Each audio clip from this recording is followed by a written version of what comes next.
Den dag kommer aldrig at jeg det glemmer, foran mig søver.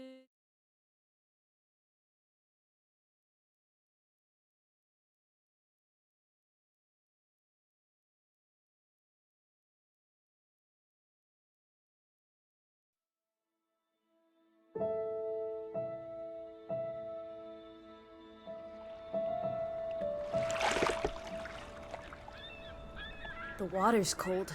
It's a fjord. You're not going swimming.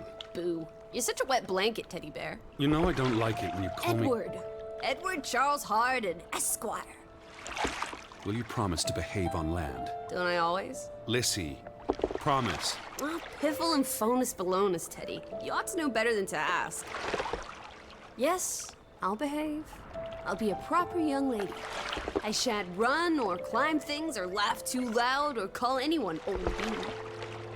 Aside from you. So, do you think we'll find your Betty in, what did you call this village? Gravewick? Grovik. Yes, I do. Why here? What's so special about Greywoke? She never said, but knowing my sister, something drew her here. But how can you know? I just do. In her letter, she wrote about... But that's months ago. She could have gone anywhere. Without writing, or telegraphing her editor in New York, she wouldn't do that. Betty's... Ooh, the cat's pajamas, the bee's knees, Little Miss Perfect. Alice, you're talking about my sister. Fine. I'm sorry. Elizabeth Sidarb. We all love her dearly. And Teddy Bear, Edward, we will find her. Betty's fine. Why, we'll see her as soon as we get to shore. She'll shower you with kisses and berate you for coming all this way from Hanover, Massachusetts to the middle of positively nowhere Scandinavia way just to chase Norway. her down. Everything will be Jake, old fruit. Is that it? Is that Groovewoke? It looks so peaceful and beautiful and so desolate, like a place built for ghosts. Finally. I don't think I could do this for much longer. Can't you row any faster? I'm getting frightfully bored. How about you take over, Alice? You slay me, Teddy, old bean. Was that thunder? Still distant. The boat will be in safe harbor by the time the weather arrives. So you say. But I say put your back into it, because we're sitting ducks out here. Quack, quack.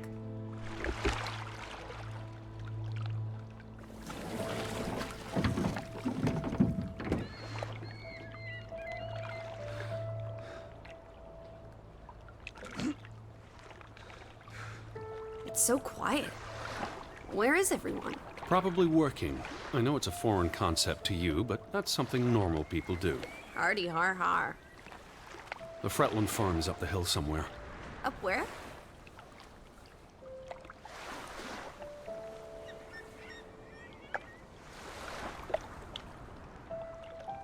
I believe it's that farmhouse, all the way at the top. Hot dog! Let's ankle! Hold on. Let me read the letter from Mrs. Fretland first. I'll meet you up there, old sport. I want to explore. Last one's a skunk's tail. Ready? Be careful. The ground's muddy. You could slip and fall. See you in 2 shakes.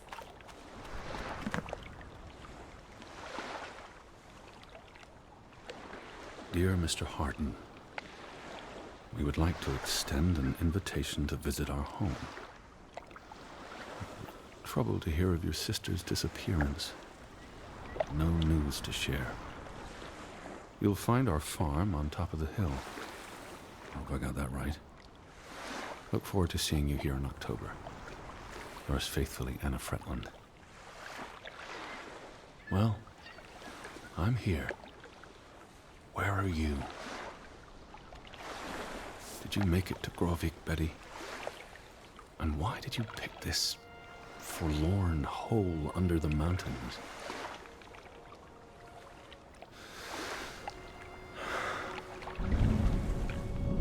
Also sprach Zarathustra.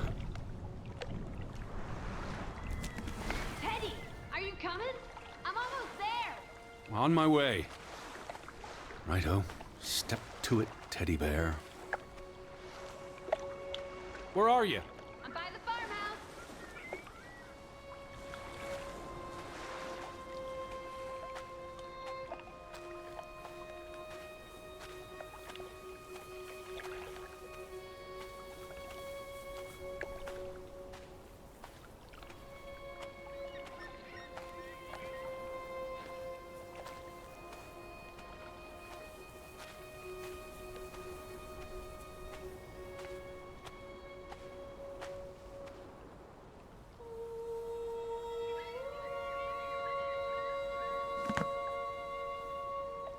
Are you coming? Just taking a break. Hurry up! Storm's getting closer.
Edward Charles Harden. I'm waiting for you.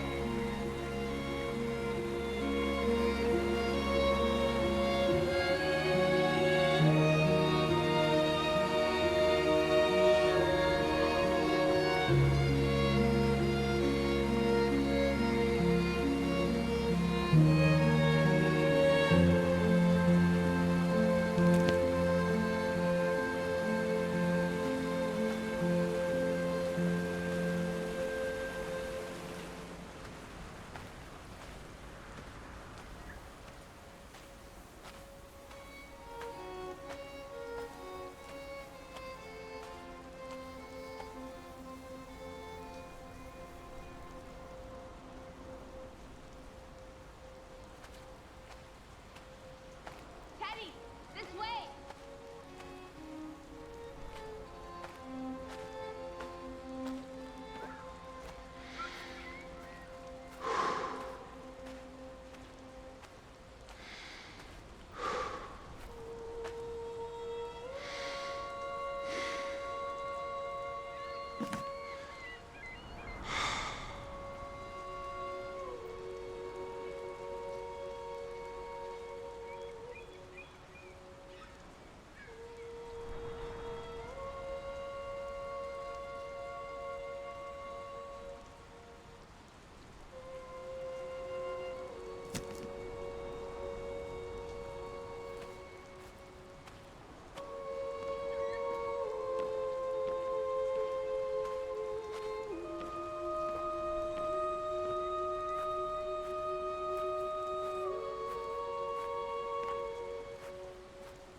Seriously? You're not the one carrying a suitcase.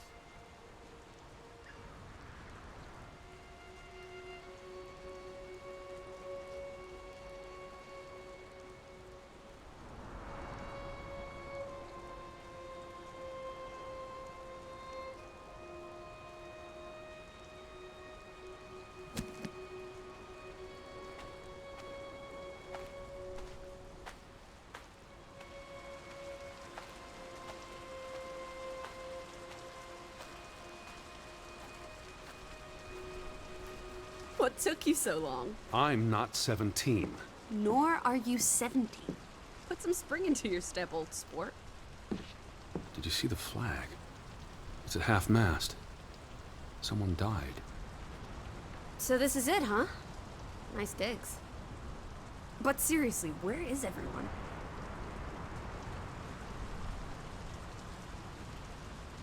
Perhaps everyone's indoors. The rain's picking up. You first, old bean. Hello? Anyone there? Mr. Fretland?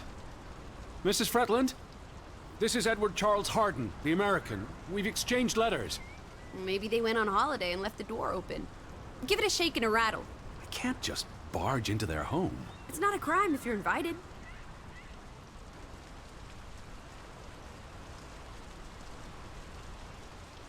I'm coming in. This is Mr. Harden.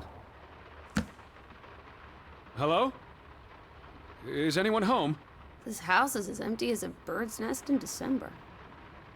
Hey, you want to check out the upstairs?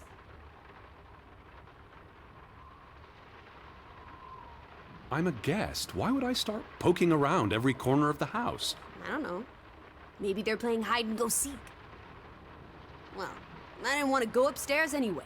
It's creepy. There must be a sitting room on this floor.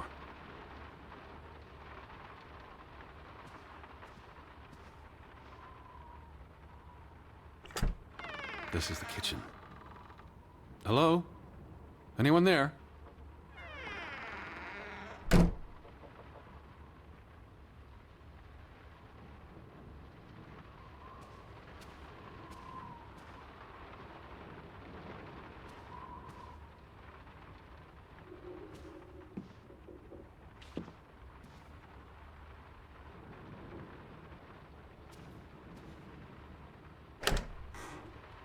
Oh, this is nice. Charmingly rustic. The Boston Beaumont would pay a pretty penny for this setup. I thought foreigners lived differently. This is almost like an American home. People are people wherever you go. Thanks, Proust.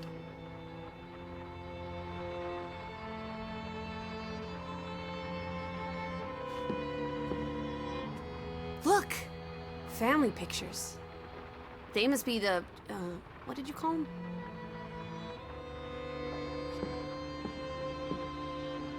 It's on the tip of my tongue.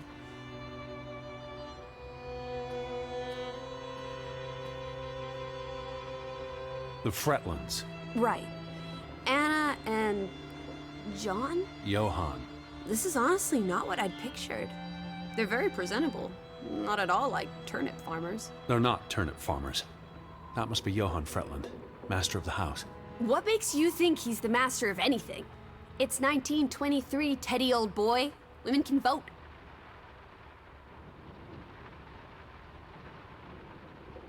Betty might be with the Fretlands, wherever they are. Wouldn't Anna Fretland have written you? She might have. We left Hanover a month ago.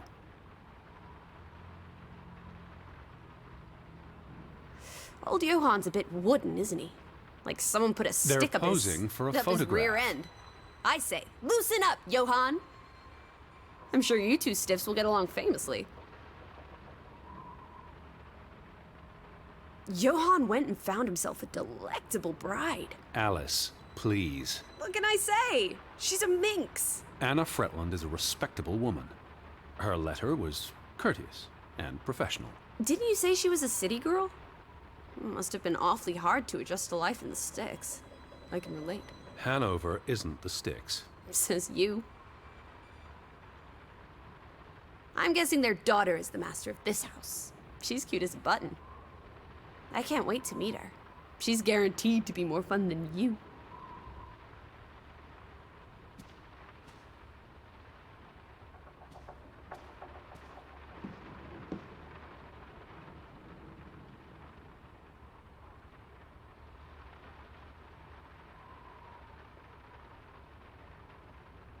There's the Stave Church. Do you think that's where they've all gone? Maybe there's a very popular funeral. The flag was at half-mast, but no sign of life out there.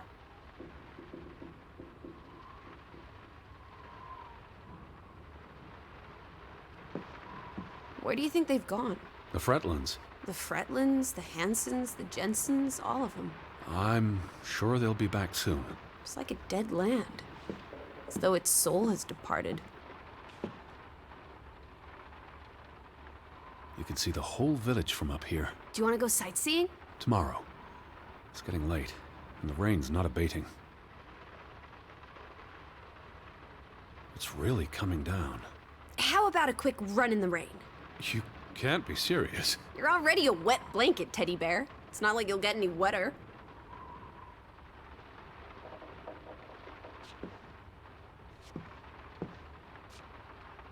The flag outside was flying at half-mast. What does that mean? Someone died.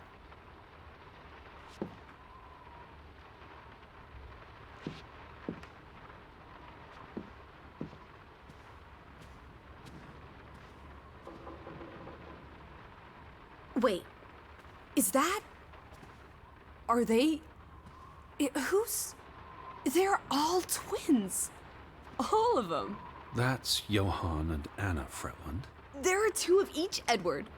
Two of each. Frederick and Margaret. Twins marrying twins. My mind's reeling. This is just too adorable. May 26th, 1899. They'll be celebrating their silver anniversary next year.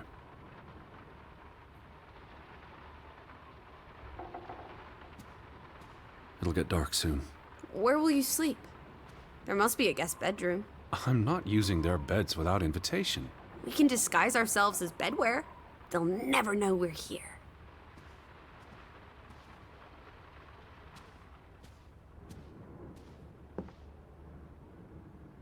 The books are all in English. Isn't that a bit odd?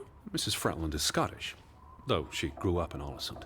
Have you been secretly communicating with Johann's winsome wife, Edward, dearest? Certainly not. She was the one who wrote me, because Mr. Fretland's English I was isn't only as... joking. Lighten up, old sport. Don't be such a pill.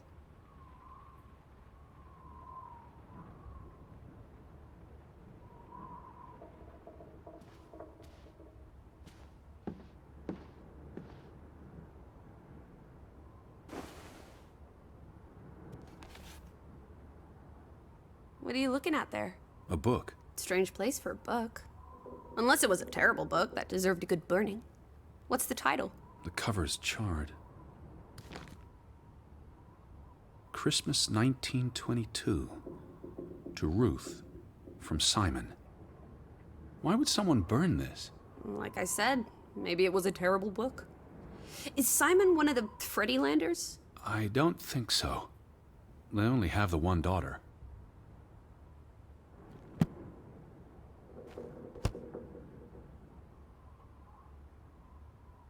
Did you hear something? No. Must be the wind under the door. Or the churning sea. Or the interminable rain. Or flesh-eating ghouls waiting to pounce. Alice, honestly. You're the one who reads Poe to me. Don't blame me for having an active imagination.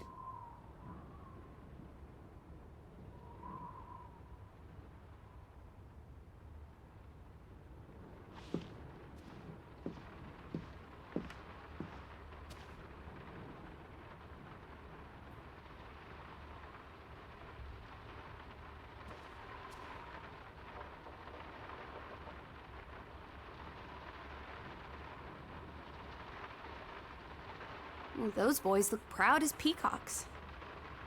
What does it say there? Groovy? Gruben. The mine. Maybe that's where everyone is. Digging for precious jewels in the Stygian abyss. From what I learned of this place during the brief stay in Olesund, the iron mine shut down 20 years ago. The mine was only in operation until 1902. They must have lost a fortune. An iron mine wouldn't pay itself off in 5 years. Can we go spelunking? Perhaps we'll find trolls in the abyss, and we can steal their ill-gotten gold. There was a cave-in. It'll be unsafe. Oh, boo. Frederick and Johann Fretland, founders of the Fretland Brothers Mining Company. They're the spitting image of each other. Twin brothers and business partners. And they married twin sisters. Adorable. Who's the boy? He looks related to the other two.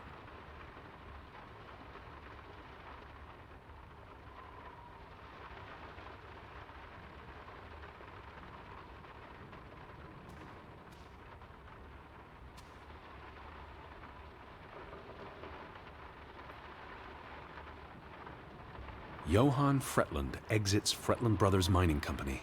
So the brothers parted ways? Johann sold his share to focus on farming. That must have put a damper on their relationship. Tragic accident befalls the Fretland Brothers Mining Company. What happened? The mine collapsed, killing 3 workers, including Arne Fretland, Frederick and Johann's younger brother. That's awful. How old was he? 19. He might be the boy in the photograph. Operations were suspended after the accident.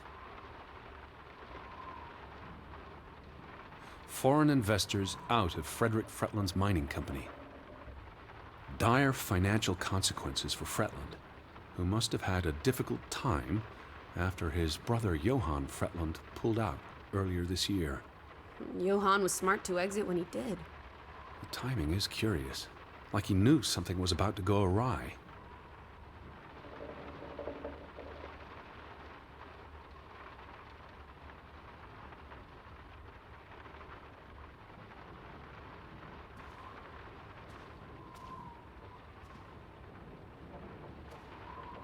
Betty would have fallen in love with this house. She adores the rustic. You're the Betty expert. She once begged me to buy an entire set of pastoral dining room furniture for the house. It's not like she's ever there.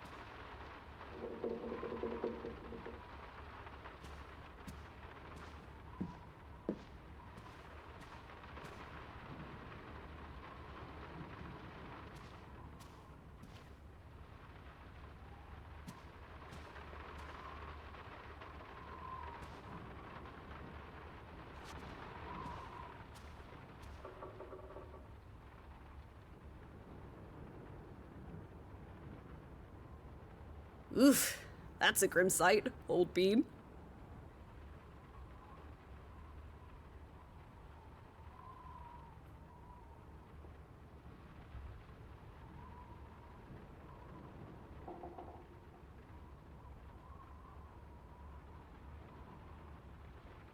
I'm exhausted and soaked to the bone. Let's get you to bed. We'll wait for the Fretlands. It's only courteous.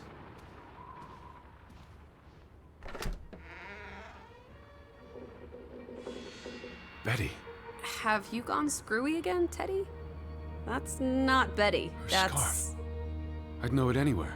It doesn't look like anything to me. It She just bought it in looks like... Bloomingdale's the Christmas before last. When she came home that year, she showed it off, dancing around the sitting room until I got dizzy watching her. I think you're misremembering. She couldn't make it home that year. Again. No, You're wrong. I'm sure she was there. Whatever. It's not like you pay any attention to me when Betty's around. I might just as well be a ghost.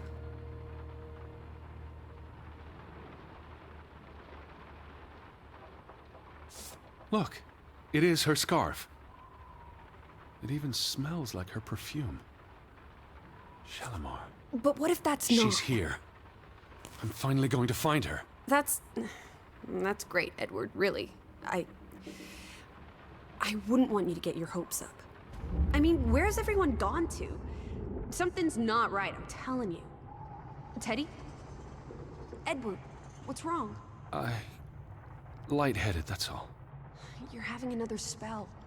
You know what happens when you exert yourself.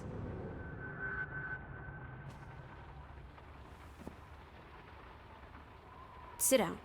That's an order from your commander. Yes. Fine. I just need to catch my breath. Just for a moment. I want you to lie down. Lie down and close your eyes. It's been a strenuous day. What with the rowing and the dragging of the suitcase up the hill. Well, what if the Fretland... I'll keep an eye out. I promise. If they come home, I'll wake you. Now, lie down, close your eyes, breathe deeply. I'm just going to... Shh.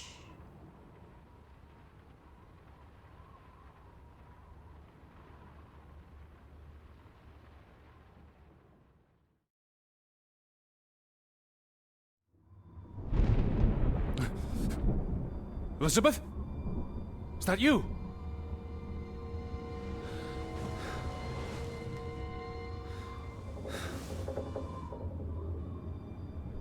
Betty? Lissie? Lissie, are you here? Lissie!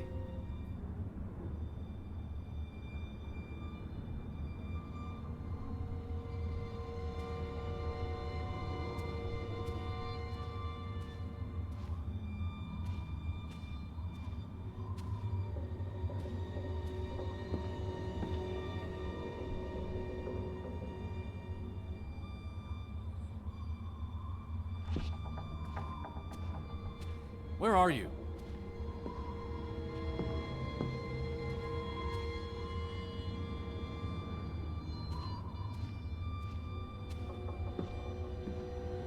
Hello? Hey, who's there? Betty? Elizabeth? Wait!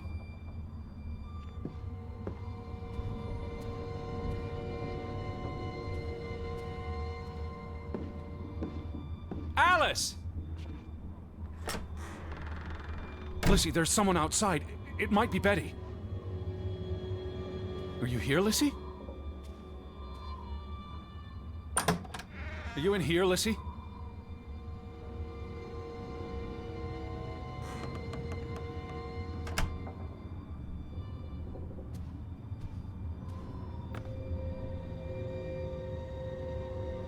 Lissie, are you upstairs?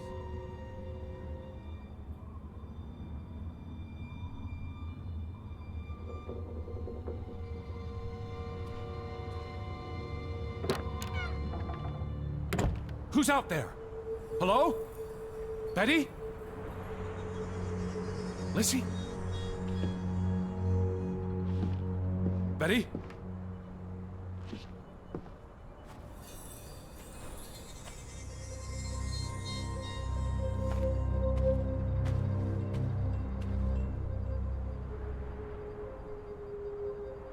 I'm not alone.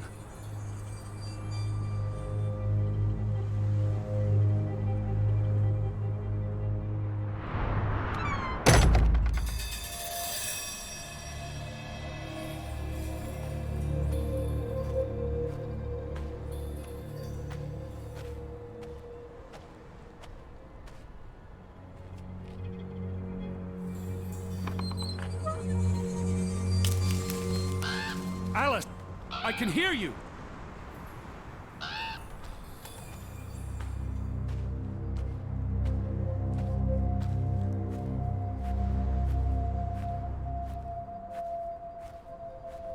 Alice, where are you?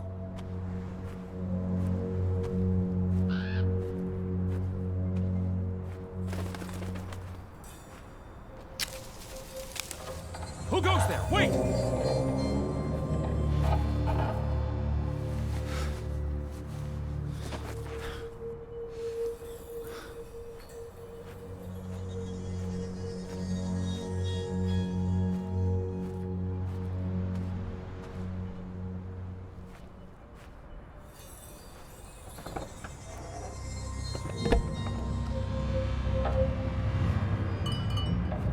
Someone there?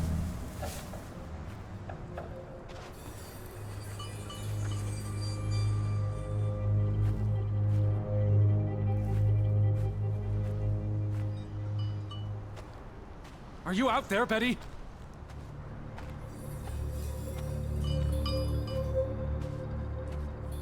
Hello?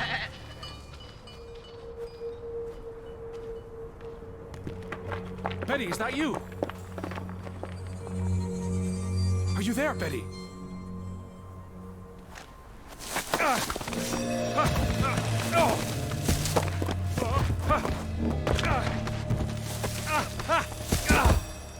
Shit.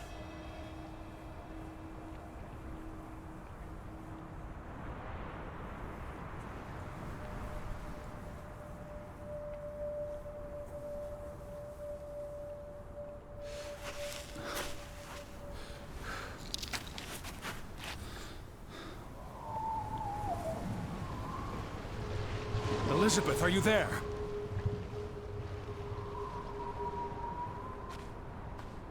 Can you hear me?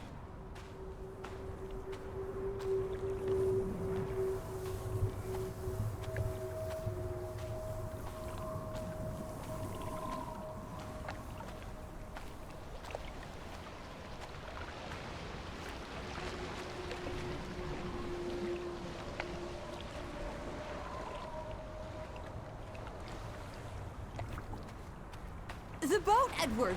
Where's our boat? Lissie!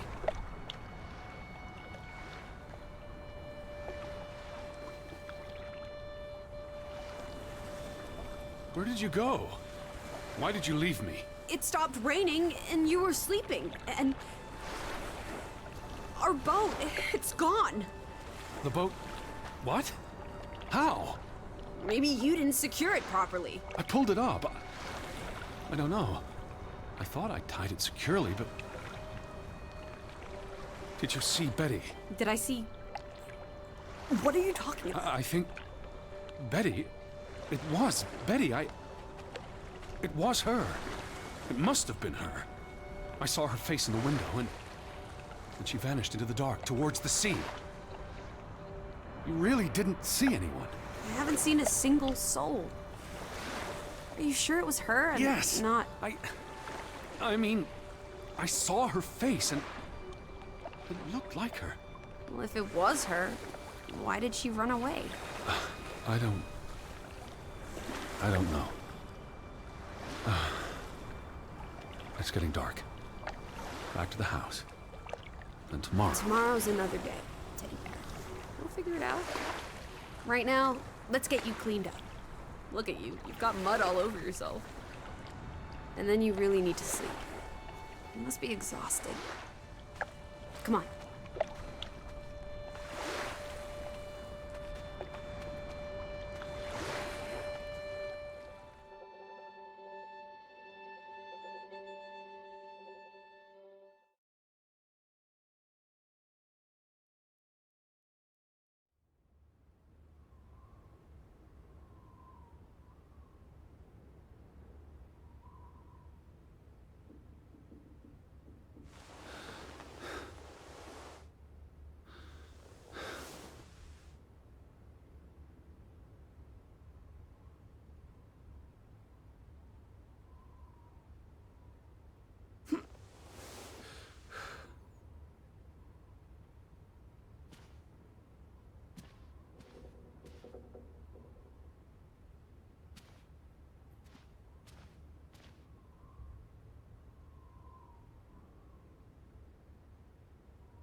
I will find you again.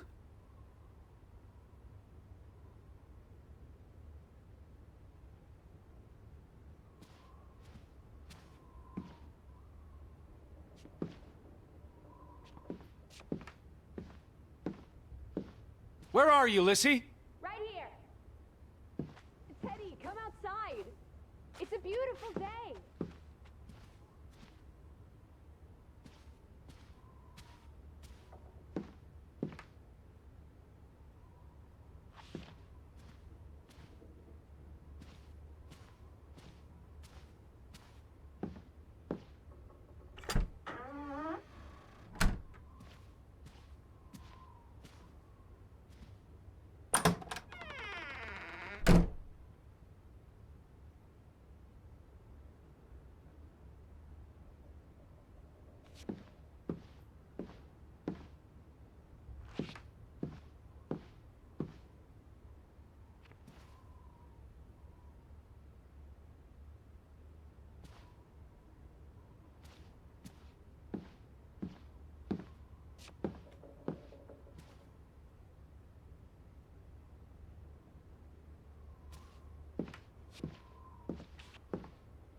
I just about given up on you ever waking up.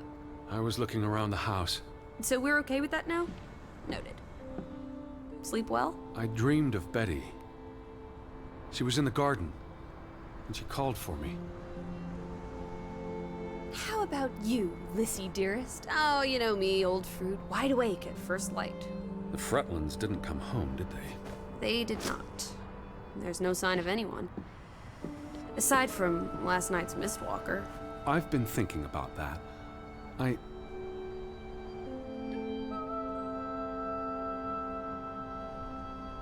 What? It was dark. Maybe I just saw a shadow. Chasing a shadow. That's very unlike you, old boy. Usually you scurry off in the opposite direction. I didn't get a good look. I'm not even sure there was anyone there. Well, there must be someone here. And I'm not talking about ghosts. Or goats. What was it you said yesterday? Maybe they're peeking at us through the windows. I'll take a gander. The Fretlands will be home soon. And Betty's here. I know it. I feel it. If you say so, teddy bear. Have you had your noodle juice yet? I'm not rummaging through their cupboards. You'll be a pill without your tea and toast, old bean. We need to get you sorted. I'm not hungry. First point on the agenda. Find the natives. A mission! Hot dog! I'll scout ahead. I'll meet you down by those houses. Let's uncover your secrets, Grovik.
Where are you, Lissie? By the village houses, Teddy.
Up here, Teddy.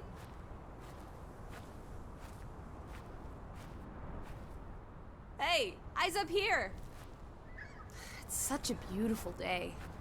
You could bottle and sell this air in Boston. It's frankly medicinal.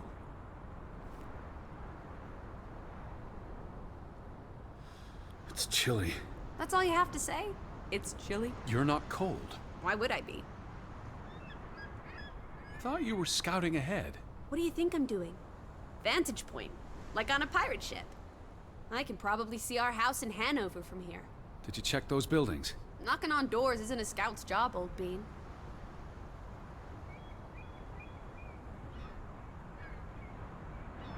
There must be someone around. Only one way to find out, old sport. Did you check all the houses?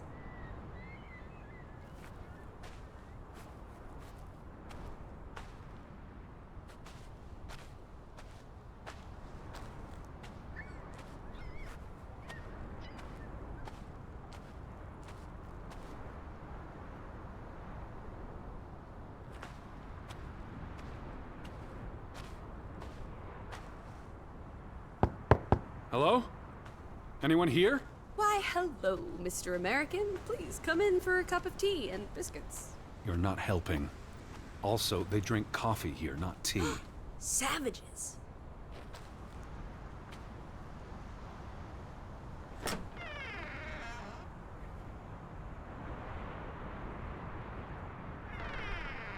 No one home? Lissie, Yes?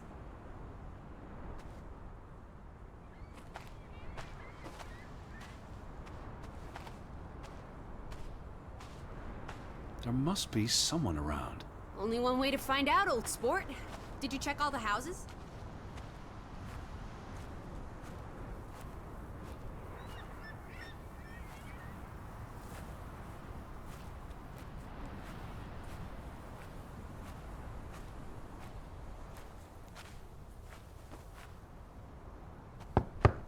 Anyone home? Unless they're playing hide and go seek, I'd say that's a no.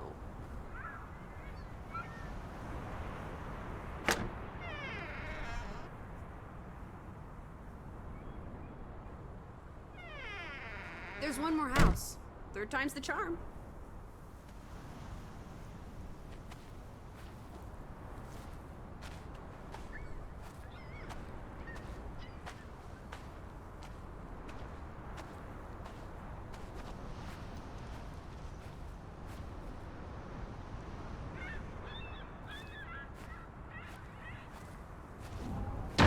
Hello? Who's there?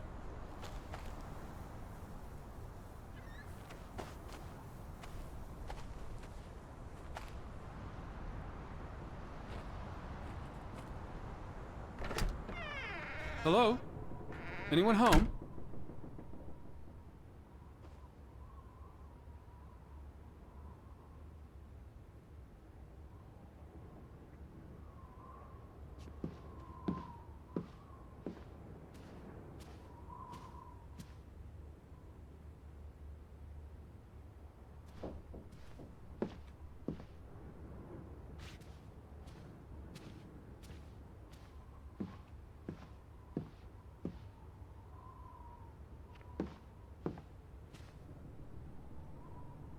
September 21st, 1923.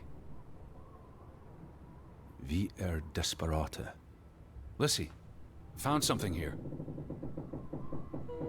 Escalated from words to stones. Blood has been spilled. The curse haunts us all. There is no hope left in... Good Sforlata. Good. God. Right. In this God-forsaken place. The death of the... Jiminy. Death of the children was the end of Grovik. Whatever remained of our souls departed with them. You should see this, Lissie. The letter just trails off. Was never sent.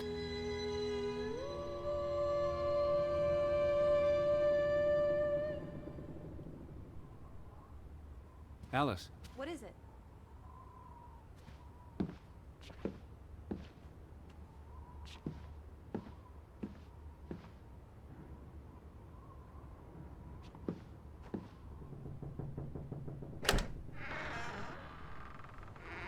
did you see this door closing? It was just the wind, Teddy Bear. You're as skittish as a pussycat. 3 strikes, you're out. I don't think anyone's been home for a while. Someone painted the word traitor on one of the doors. And there was a letter. It sounded foreboding. Well, you were wrong. The villagers are not indoors.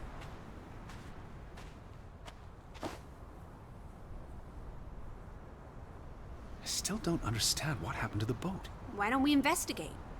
Maybe it's even drifted back to shore by now. Unlikely. But I would like to know how it got unmoored. Well, it's a bright and beautiful day, and we have nothing better to do.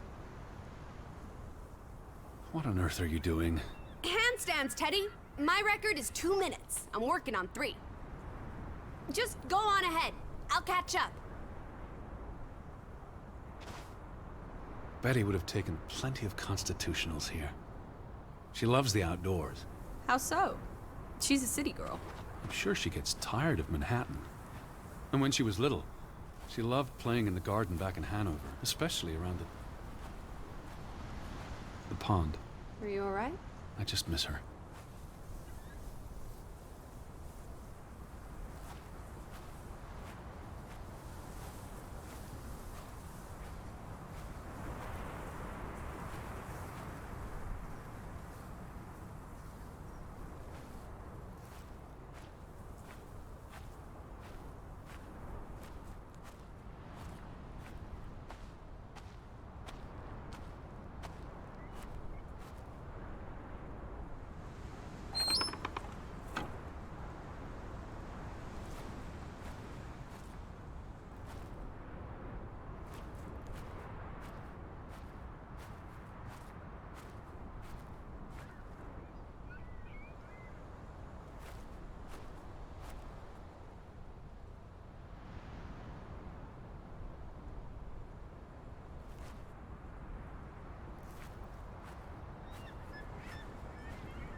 July 24th, memorial service. A commemoration of the accident at the mine this past summer. No services after that.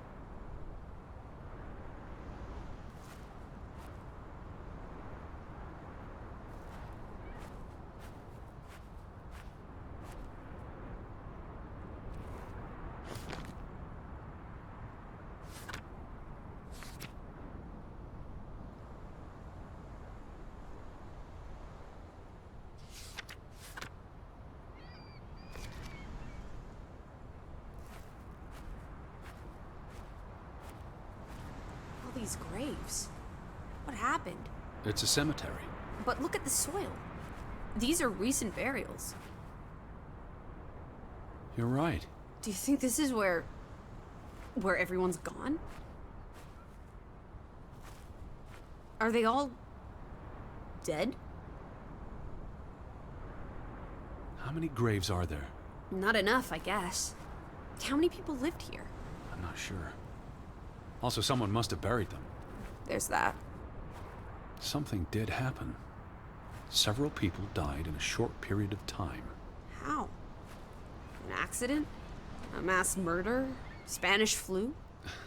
I wouldn't want to speculate until I've learned more. I can speculate for the both of us. Well, Betty's not here. I'm gonna keep looking. What about the church? You'd have thought someone would have seen us by now. Even if they were all hiding indoors. Maybe there was a spell or curse that made them all invisible. Honestly, Lissie. Or maybe we are the invisible ones. But then we would see them, wouldn't we? No, I think my original...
Why would they board up a church? To keep the ghosts from escaping? Lissie. Or the goats from getting in? What does that say? God is not here.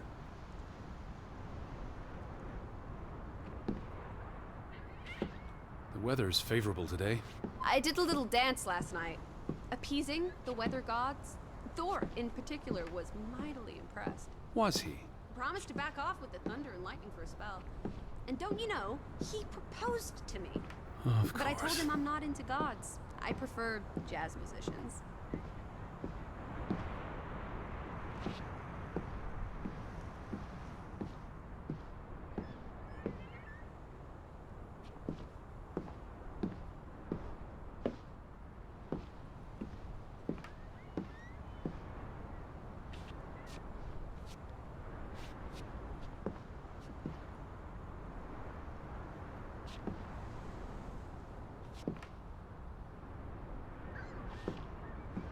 So much for that. No wedding, no baptism, no funeral. There must be people somewhere. Where are you going? For a constitutional. To breathe some of this salty sea air. You go on ahead. I'll find you.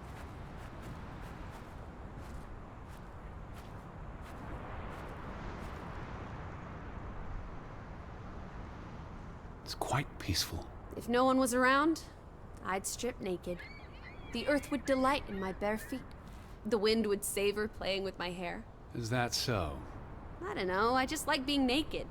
But not when you're around, teddy bear.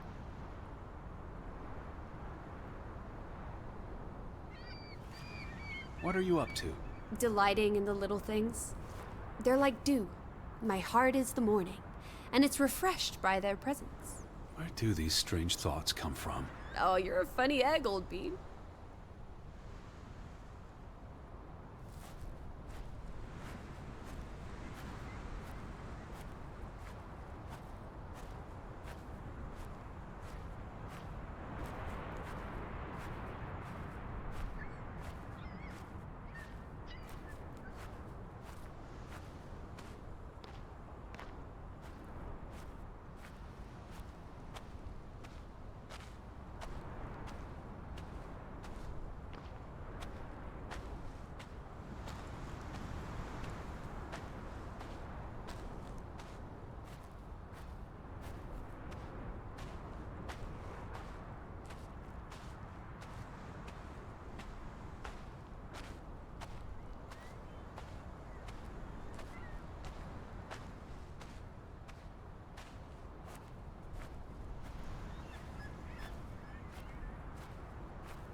How about we don't go back to Hanover and stay here instead? And how would I survive?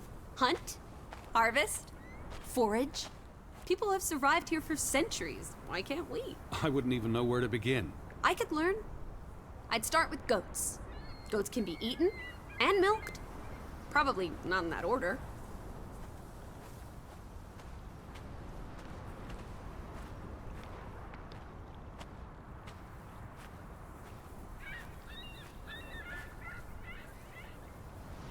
They had a memorial service for the accident in the mine. On July 24th, in the village church. For something that happened 20 years ago? It still affected their lives. What are you doing? Looking for a white rabbit in a waistcoat. Have you seen him? A white... We'll follow him down the hole, Teddy. Or maybe we already did. Alice in Wonderland, I see. So wonderfully apt. The telegraph is out of order. Well, there goes my plan. NOSOS. This was 2 years ago, but the notice is still up. How can it take 2 years to get something like that fixed? If they couldn't afford it? Or couldn't get anyone to come fix it? Well, this place really is off the map. Here be dragons. Or Draugans, I guess. The ferry route is no longer operating. Rats! Mrs. Fretland already informed me in her letter. I know. Still warrants a resounding rats. I wonder why it stopped running. Look around. How many people live here? 20? 30? That can't be enough for a ferry route. Things got quieter after the mine closed down. They need to move on and find something else to put their village on the map. Tobacco farming, maybe.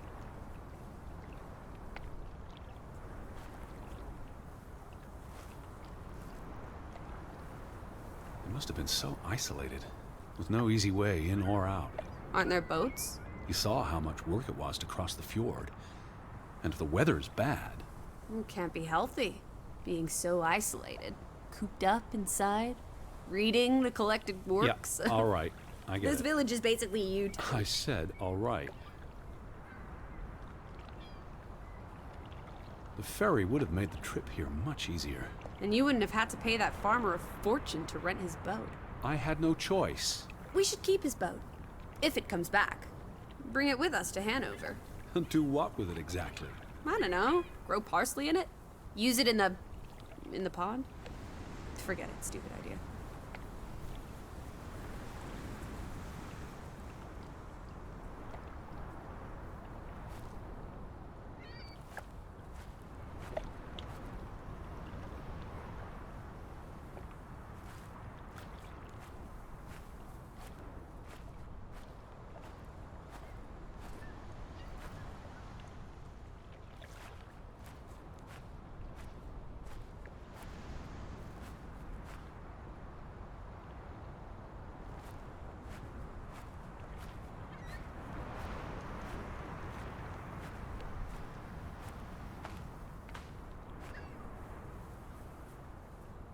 Fretland and Son.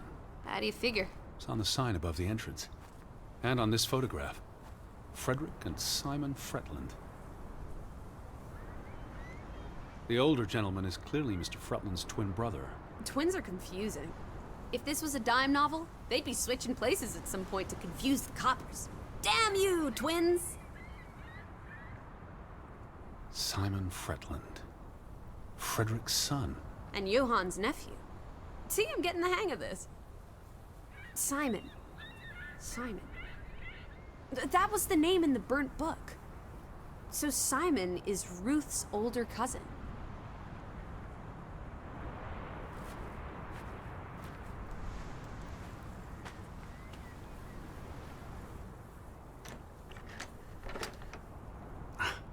Applesauce. Why lock any doors?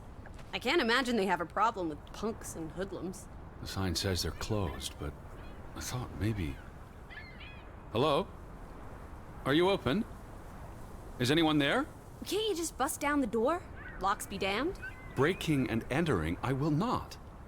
I'll just dislocate my shoulder.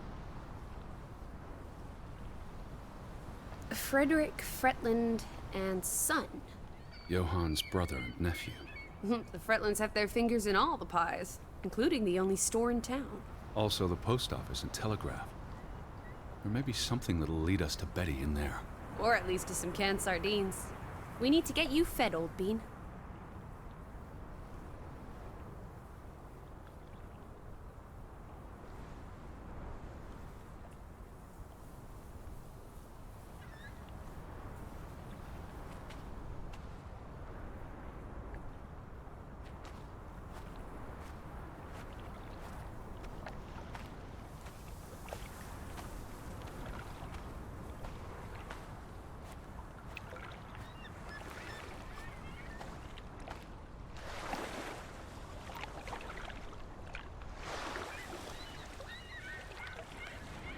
There's no damage to the rope.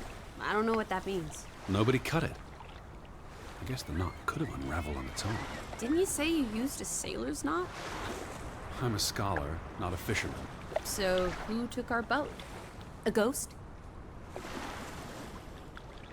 It was probably the current that took our boat. If you say so. But then who were you chasing after last night? A shadow? I don't know. It was probably all in my head.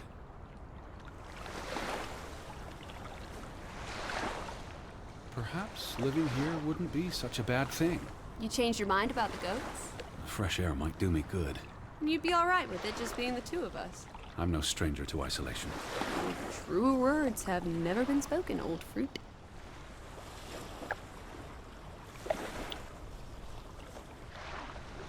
Have you seen anyone? Not a single soul, alive or dead.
A boat!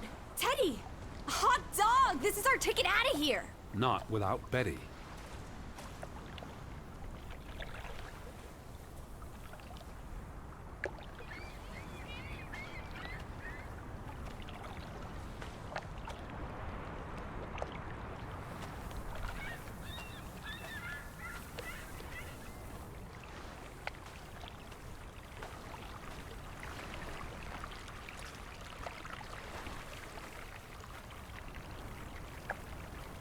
What's this? Remnants of the mining operation. What, mine? Remember, I told you yesterday. There was a mine here, but it closed down 20 years ago. I know, Edward. I was just checking for a sense of humor. Still nowhere to be found.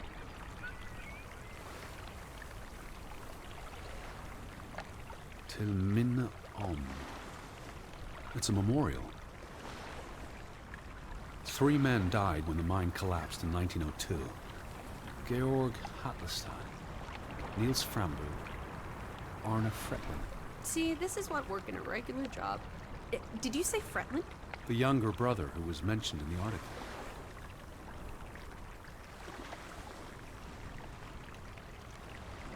He was just 19.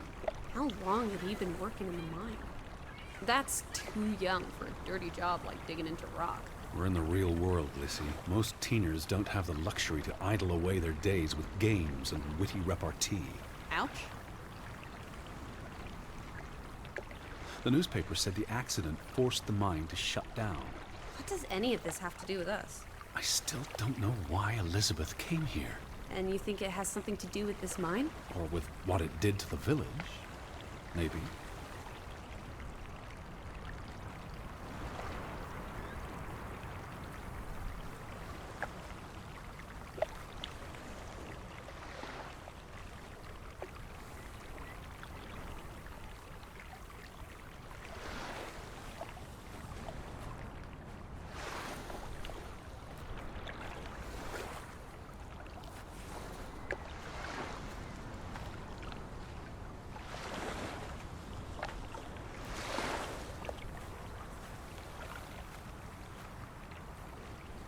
Where do these tracks lead? To the mine. Where else would they go? I don't know. A castle up in the mountains where the frost giants live? And this is how they receive their monthly offering of meat from the villagers. Goat, I hope.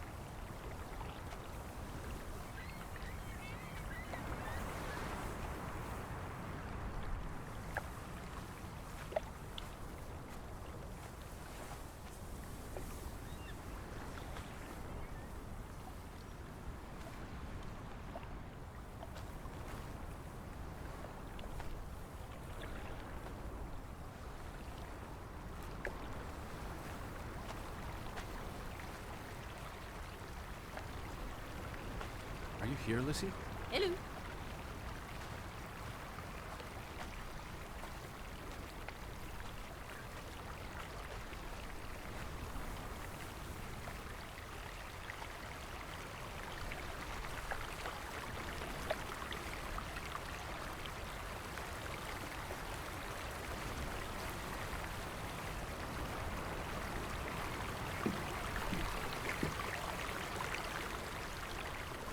What if everyone turned into a pebble? And they can't speak, but they see and feel everything that happens to them. There's something very wrong with your head. Wouldn't that just be awful? Why, I'd be a murderer.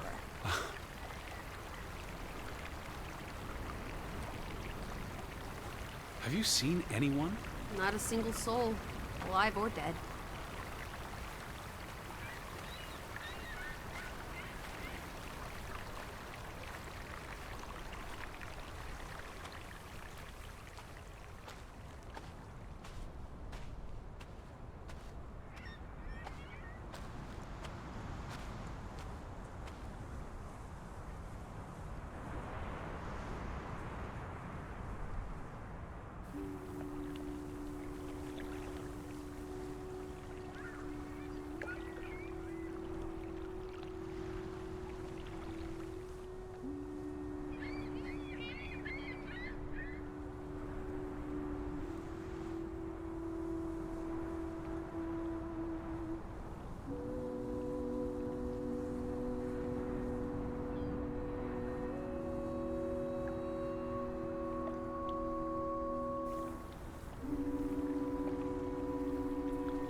Are you here, Lissie? Yeah?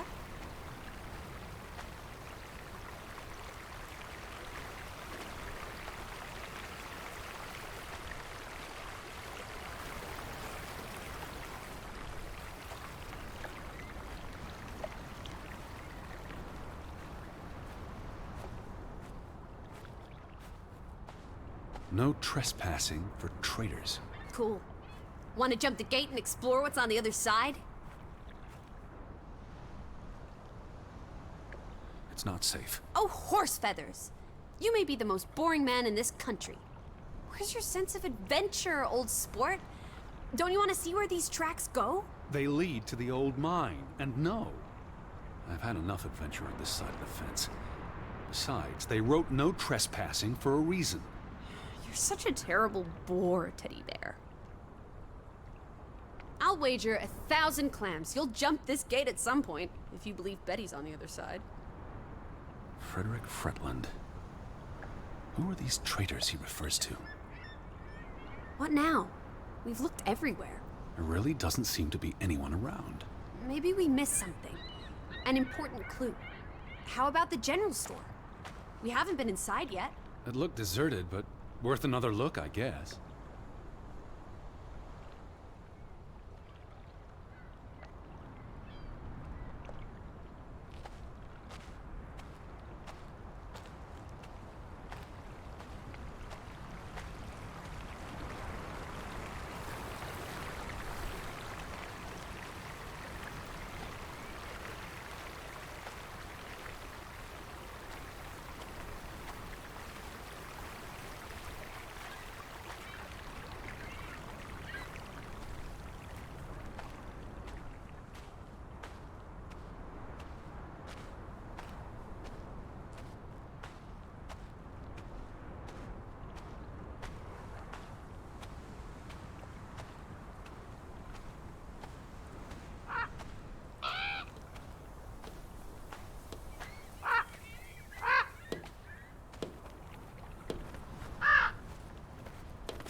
Is that? Lissie, come here. It's Betty's hat. She was here. She could still be in there. Betty? Betty! Are you sure, Edward? I mean, it's just a hat. Is it even a hat? I'm I not know sure my sister's hat, Lissie. I have to get inside. What about the breaking and entering part? I could care less what they call it.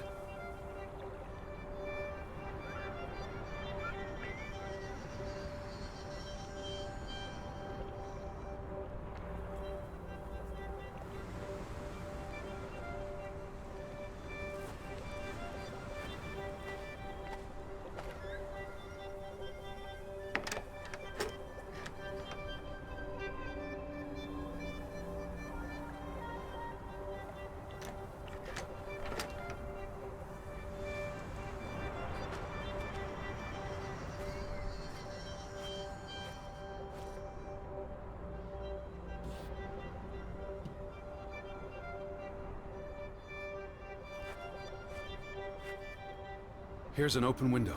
You seem eager to break the law. I approve.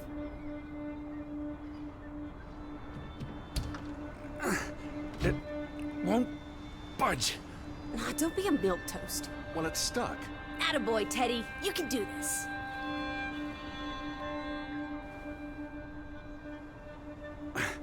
I can't believe I'm actually breaking... Whoops, Daisy. Oh my, Teddy. You're such a sap.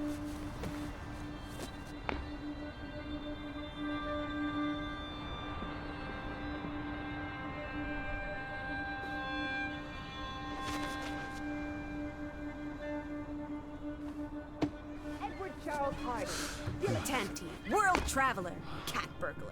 A cat burglar would, by definition, enter a building on a higher Jeez, floor. The state of this place. Oh, Betty. Edward, I hope you weren't here when... is this blood? Not necessarily human blood. Well, that's all right then. What does it say? Barn murder? Someone murdered a barn? Barn means child. And mortar, that's... Child murderer. Edward, They murdered a child? Someone thought so. Probably the same someone who vandalized the store.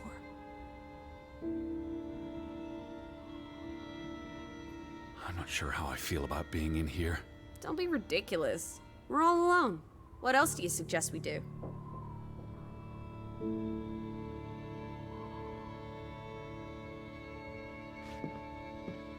It really did a number on this place. Why would they do this to one of their own? Anger and fear trump civility.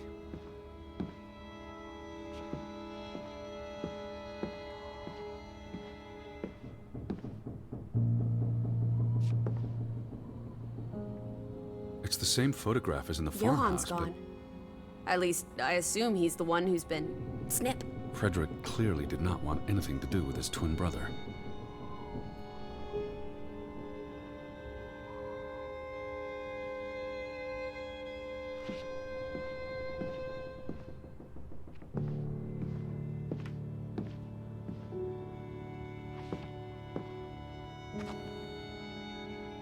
Why would Frederick keep a list of what he calls traitors?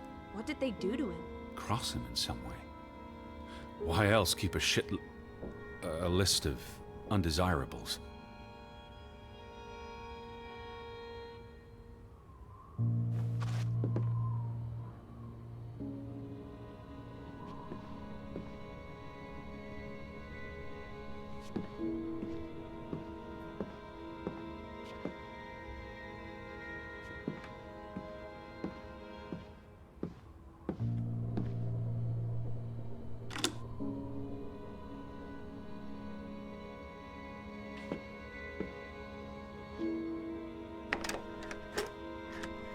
Damnation. The hat's in here. Calm down, old boy. Anyway, how's a hat going to help us? Who knows what else is in here? There could be more clues. All right. Okay. Everything's Jake. We made it into the store. I'm sure we'll find a way through that door.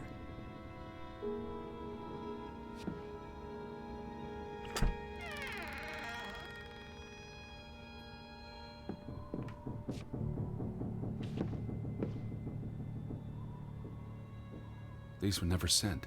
How long have they been piling up? I received Mrs. Fretland's letter in June. A couple of months. Perhaps the world forgot about Grovik.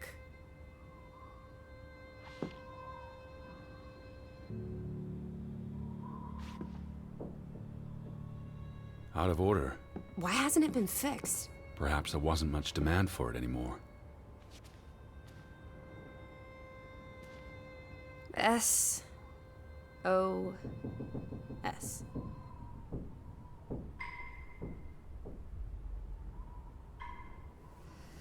Oh boy. If only this thing worked. We could order a boat to come get us. Or, even better, order some hot grub.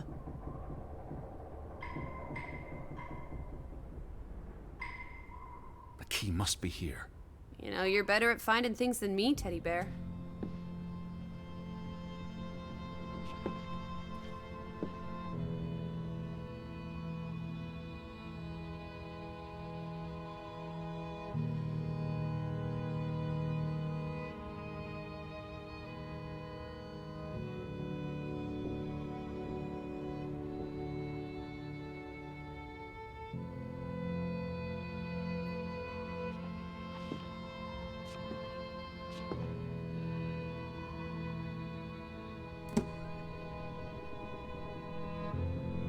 What are you doing? Looking for keys. Your life of crime continues. There's a note. Is it written in Viking runes? What does it say? It's from Simon. Casa. I don't know what that word means. Yai put it means I put. Nurkel is key. He put the key in the casa? Casa. I wish I had my dictionary. The note's addressed to his father. So the key was moved. But where to? Somewhere safer. Or more convenient.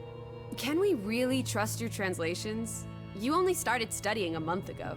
I spent the summer reading, and I had a lot of free time on the ocean voyage. Come on, how much could you possibly pick up in a few months? You know my mind. It's a sponge.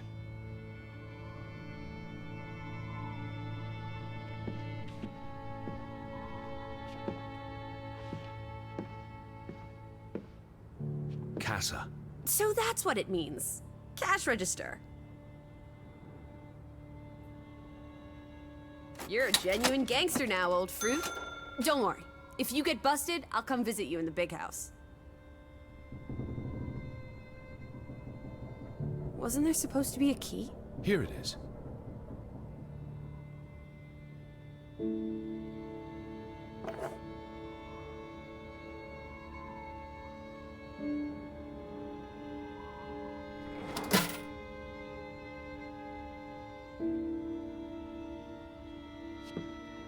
I have the key. The one for the storeroom?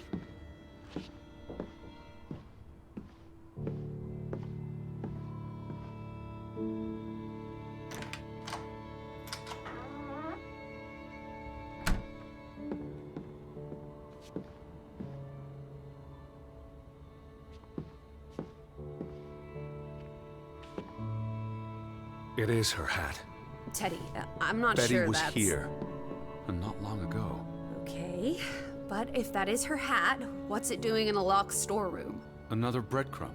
That's not an answer. I know for sure she was here. That's what matters. You know best, Edward. So, what now? If this is a breadcrumb, where's the next one? There must be a reason her hat's in this room.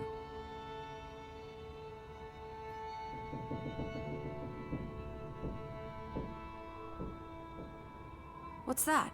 A handwritten note. I'm not blind. What does it say, you silly goose? It's hard to read. I'm not sure my translation will be... Johann, you... Nectar. Refuse. You refuse to speak to me, so I write this letter instead. It's from Frederick Fretland to his brother. Simon did not... Bloody hell. Simon did not murder your Ruth. He was fond of his cousin. Ruth. Ruth is the daughter of Anna and Johann, which means the little girl in the photograph at the farmhouse. Oh, Edward. The Fretland girl was murdered. This is simply awful. Simon was working at the farm while I tended to the store. I would have seen him had he passed on the way up to the cliffs. They thought Simon killed Ruth. His own cousin. Ruth was... what's that word? Playing. Ruth was always playing on the rocks below the church. She must have fallen by accident. The note ends there. Frederick never finished it. And Johann never read it. Not that it would have made a difference. If Johann thought... The mob showed up for Simon. His father would have tried to protect him. September 17th. You would have been here, Betty. Rocks below the church. Isn't the church right above us? Edward, come look at this.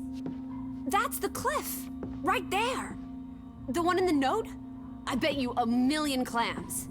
Where? See for yourself. I guess that could be where... Let's check it out. No, Lissie, wait.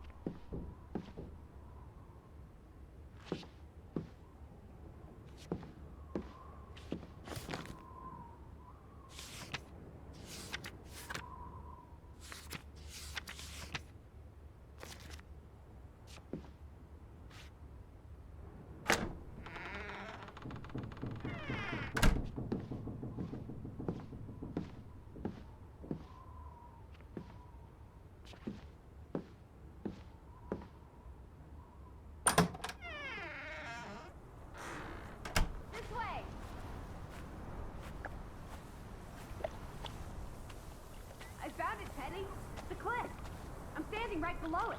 What are you doing? This doesn't concern The us. little girl died. We're staying in her home, for God's sake. Are you completely without heart? Get yourself up here, Edward Harden, right this minute.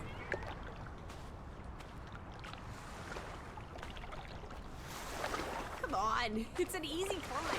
This looks very dangerous. Oh, you're a big boy. Start acting like it. It's not Mount Everest. I don't know about this. Whoops-a-daisy.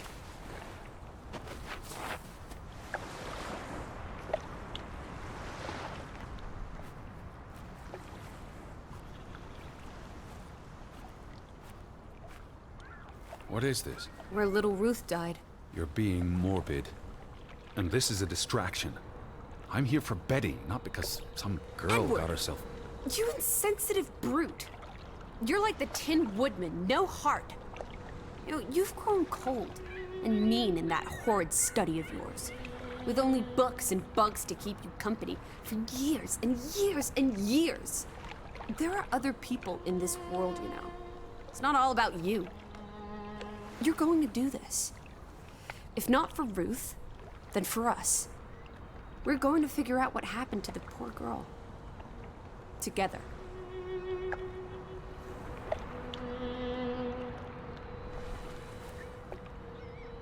That's been here a while.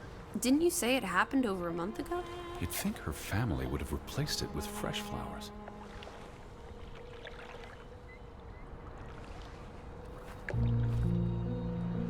Is that blood? The girl could have hit her head on that rock. There would have been plenty of blood. That's awful. I think there's something behind it. Can you move the rock aside?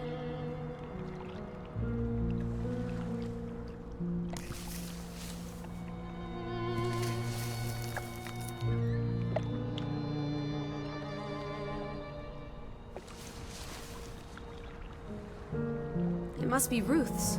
Where's the head? Maybe the killer also decapitates dolls. Hold on. This pin. This is old. Very old. Looks like something from the Viking era. We are in the land of Vikings. This could be 1,000 years old. It does not belong in a child's doll. Who cares?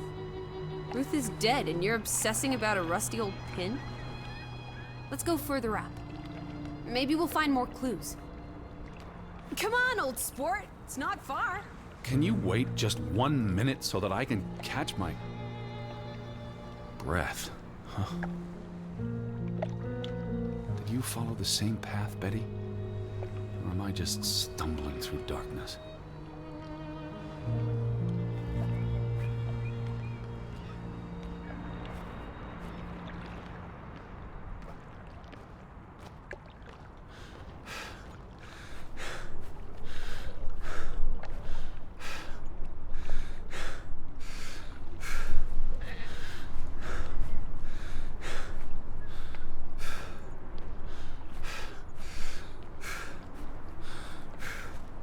You can see clear beyond the edge of the world.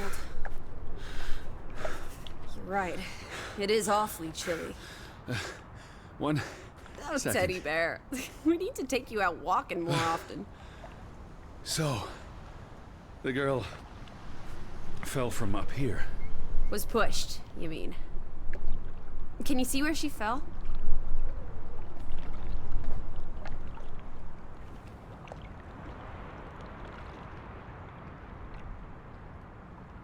Certainly high enough to kill a child. If I had to go, this would be the way to do it. Soaring through the air like a bird. And landing like a rock. If she fell headfirst on that rock, she'd have died instantly. Edward! Honestly. You wanted to learn more. This is you learning more. She hit her head and fell into the bush where I found her doll. Happy now, Alice? I'm not. What was she doing up here in the first place? Playing? She was a child. Children play in dangerous places. There must be more to it. Let's find out where this path leads. No, absolutely not. I don't have time for this nonsense. We're running out of daylight, and Betty's still... You're still out there.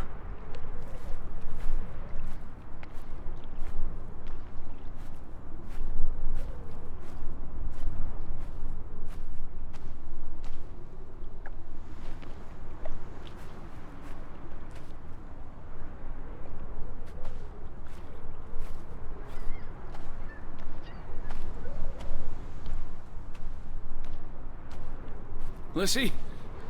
Slow down. I can't keep up with you. Who knows what's up there? It's not worth the risk of falling and breaking something. Lissie? Are you there?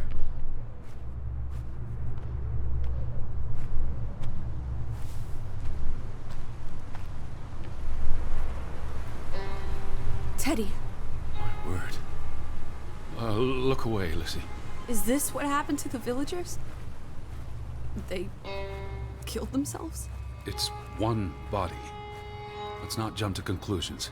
What about those fresh graves at the church? There were at least half a dozen of them. Did everyone just die? They're not necessarily Oh, connected. come on. Ugh, this is just ghastly.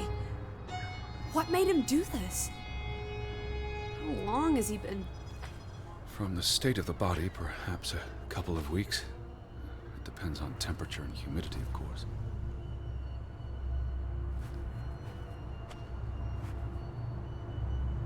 What does that say? God forgive me. Don't suicides go to hell? Isn't that what your father said when Stop. your mother drowned Don't. herself? Sorry. Who was he? One of the Fretlanders? It's not Johann or Frederick. And he's too old to be Simon. Do you think this has something to do with Ruth? Maybe she came across the hanged man before she died, and it scared her. So she ran, and This happened later. there's some consolation in that, I guess. Maybe it's the killer. The guilt ate him up, and he offed himself. That's just speculation with no basis in fact. There's nothing more to do here. I'm going back. Let the poor soul rest in peace. Does it look like he's resting in peace? You're just going to leave him hanging? You're an insensitive brute. I'm here for Betty. It's tragic, but really none of my concern. Betty, Betty, Betty. Always just Betty. You don't care about anyone else. Look at me when I'm talking to you. As I was saying, what if that was me up there? Would you care then? All you do is obsess over a scarf and a hat and ugh. It's all I have of Betty. Betty, there she is again. Edward, the hanged man, he's someone. No matter what he did or didn't do, he deserves respect. Would you please just do this one decent deed? If not for me, then for yourself. Or for your Betty.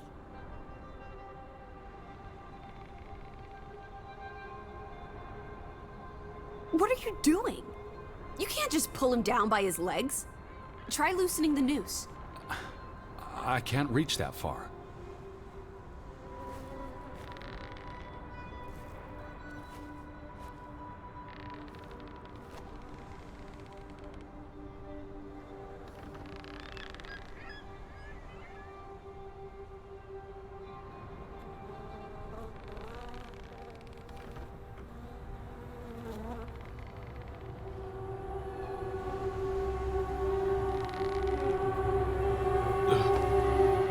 I'm going to be sick.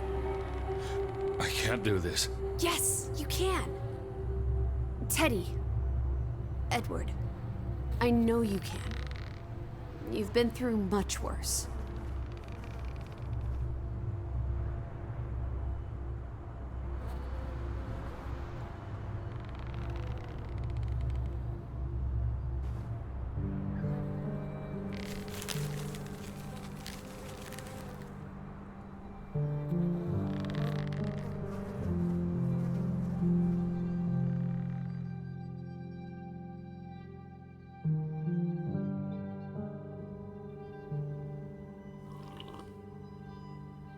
Where are the Fretlands, Edward? It's been 2 days. If they're not back tonight, They're not coming back. perhaps they left after their daughter died. Was murdered, you mean? Isn't that what we think happened?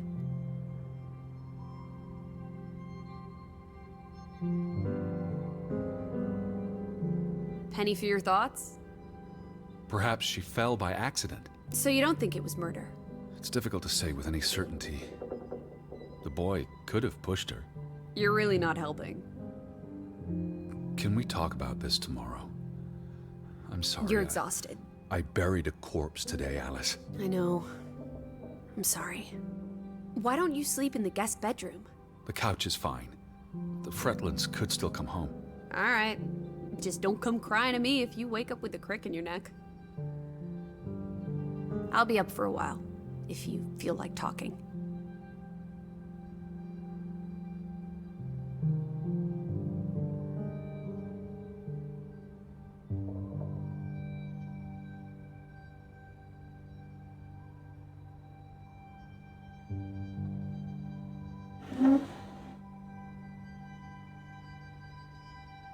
I really thought I'd find Betty today. Well, I told you not to get your hopes up, Edward. I mean, we just got here. It's a big place. She could be anywhere. It's just the thought of her alone out there. In the dark. She's a tough cookie. You're Betty. Tougher than you, teddy bear. That she is.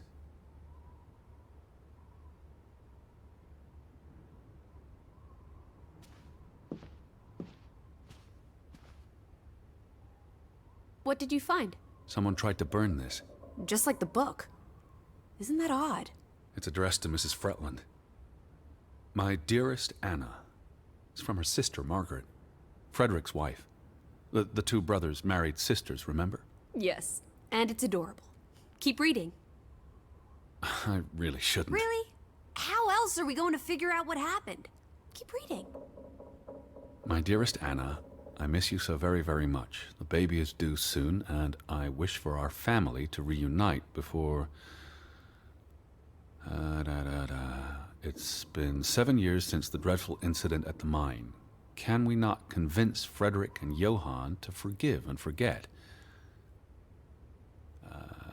I know there are things Frederick has not told me about what they found and why they parted ways.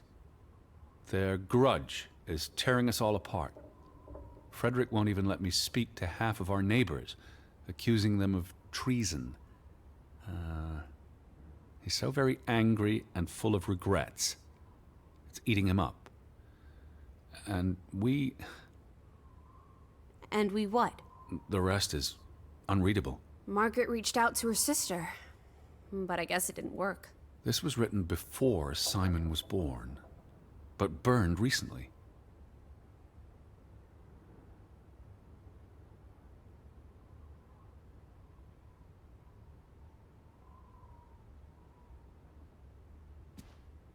I feel restless. You should sleep. I'm not sure I can. But yes, I'll try. In a bit.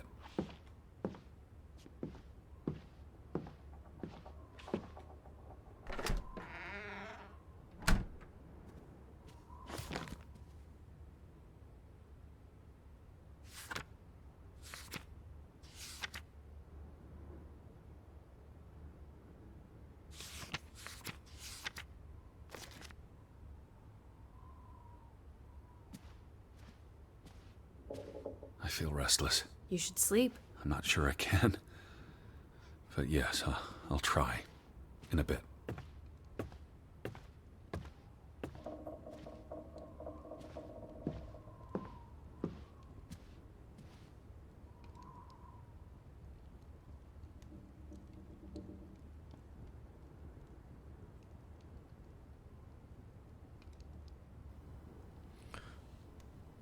August 3rd, 1923. This morning I had lemon juice and hot water, with no sugar instead of tea. I also had half an apple and dry toast. I've been gaining weight lately. I read about this diet in the paper. It's apparently very popular in London. But I'm dreadfully hungry and I crave fried eggs and sausages. August 4th, 1923. We received an odd letter yesterday addressed to Johann. It's from an American gentleman, Mr. Edward Harden of Hanover, Massachusetts. The letter was well written and very polite. Mr. Harden received our information from the Ellison police when he requested a contract in Garwick. I do wonder why they gave him Johann's name and not Frederick's. Perhaps because the dear Margaret is no longer with us, and I am better prepared to respond in English than Frederick. Mr. Harden inquired about his sister, Elizabeth Harden, who's traveling on her own. Apparently, she's a journalist. Imagine that, crossing the Atlantic Ocean to write about Norway. It sounds wonderful. The letter said Elizabeth telegraphed her brother from Aalesund to inform him that she planned to visit Gravik. Why she'd want to come to this dreary old place, I have no idea. There is nothing here worth writing about anymore.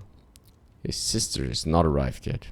If she had, I would have tired her out with questions about America, being a journalist, and traveling the world on her own.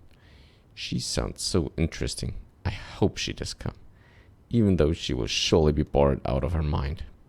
I'll write Mr. Harden today. Johann is not comfortable writing letters, especially in English. He agrees that we should invite Mr. Harden to stay here, if he decides to come. After all, there are no guest houses in Gravik, and our spare room is rarely used. Also, I have to admit, having a visitor from America sounds terribly exciting. August 5th, 1923.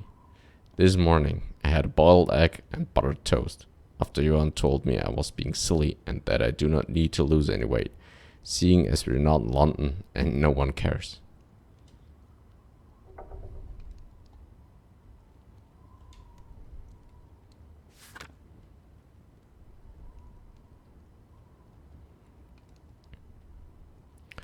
I wrote Mr. Harden to invite him to stay at the house if he decides to come.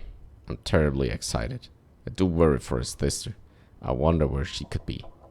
August 9th, 1923. There was an argument in the shop earlier today. Frederick was yelling at poor Astrid, claiming the goats had been grazing on his land. I wanted to speak up, but knew I'd only make him angrier. August 10th, 1923. Johan went across the fjord this morning to purchase some necessities, including new fabrics, and to pick up the post. The letters have been piling up in the store. I sometimes worry the world has completely forgotten about us. August 17th, 1923. I finished another dress today. This one is for myself. There are no customers anymore. No one here needs another dress, and it's been ages since we visited the city. I hardly know anyone there, and who would want their dresses made in Gravik when they can have one tailored in Aalesund? I feel lonely today. I miss my dear Margaret so much after all these years. August 20th, 1923. I think Ruth is hiding something from me. She's been awfully secretive. She goes off on her own even more than usual, and her clothes are filthy. I don't mind her playing and exploring, of course. I always did regret Margaret and I not being allowed to run free when we were little. Ruth says she's just looking for flowers and pretty rocks. I shouldn't worry so much. August 21, 1923. Simon stopped by today with a gift for Ruth. A whole bar of chocolate. He's a sweet boy, but Frederick would be furious if he knew. August 22, 1923. I asked Ruth if she plays up by Frederick's farm or near the old mine. She promised she doesn't. I've never had reason not to trust her, but I still feel she's hiding something from me.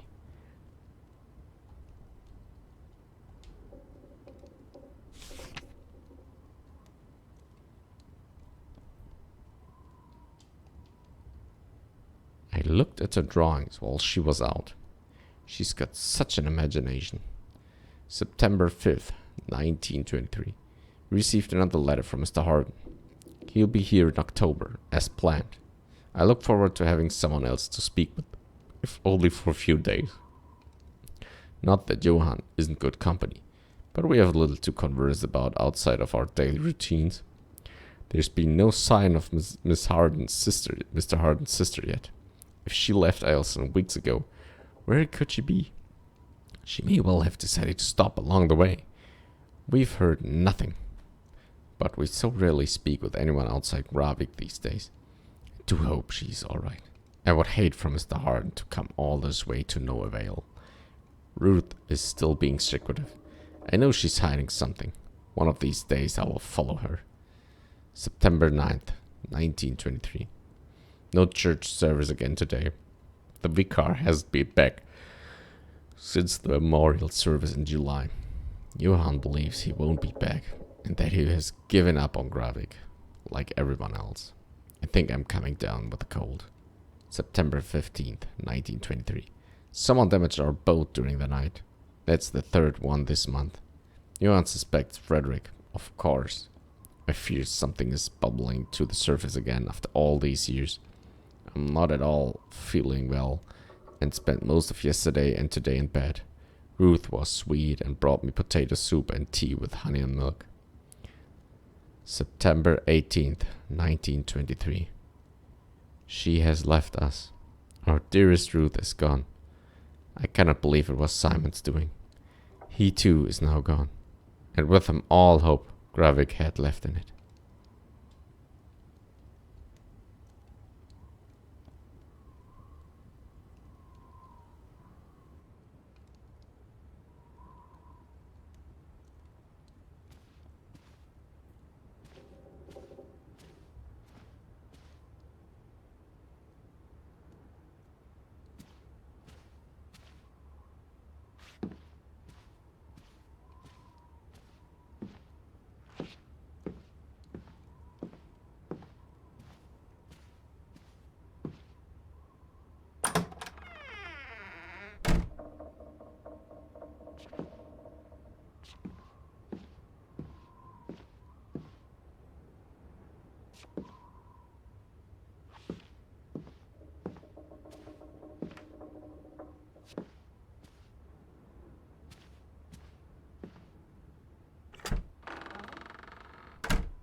I feel restless. You should sleep. I'm not sure I can. But yes, I'll try. In a bit.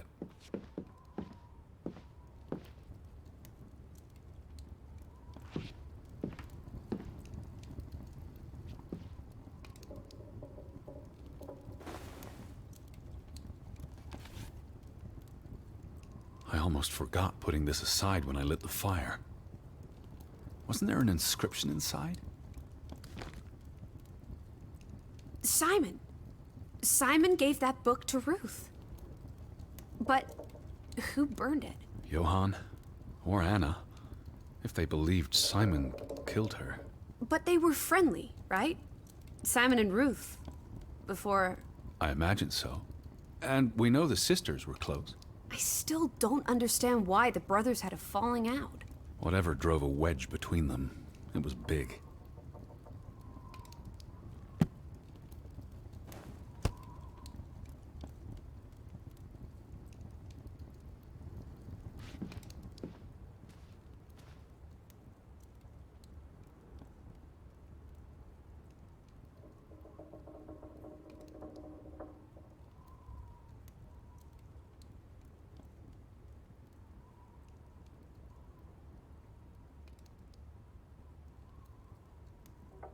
I feel restless. You should sleep. I'm not sure I can.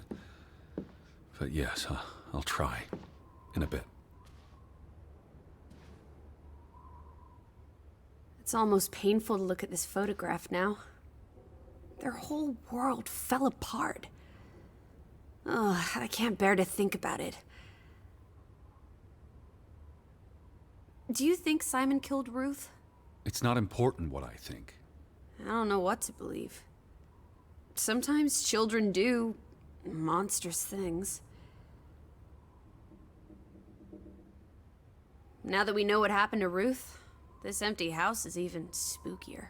It's a house, nothing more. You know better than most that souls can linger. Especially if they died There's in... no such thing as a soul. Life force. Ghost. Whatever. You know exactly what I'm talking about. The only ghosts are in our minds. Says you.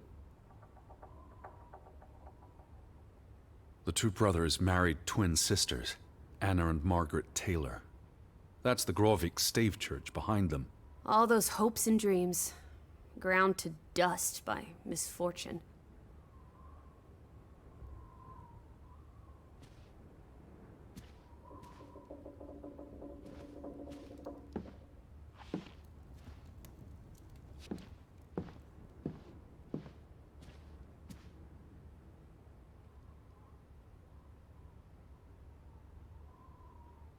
It's the same photograph we saw in the store. Except this one's whole. So the brother who owns the store Frederick. was angry with Johann before Ruth. Because of the mine. It all comes back to the mine. Johann and Frederick Fretland. Thick as thieves, before things took a turn. Don't you always say that much of our pain is self-chosen? I wonder about that. The mine must have been a big deal for Greywoke. Grovik. An opportunity to do more than live hand to mouth. What a blow it must have been to lose it all.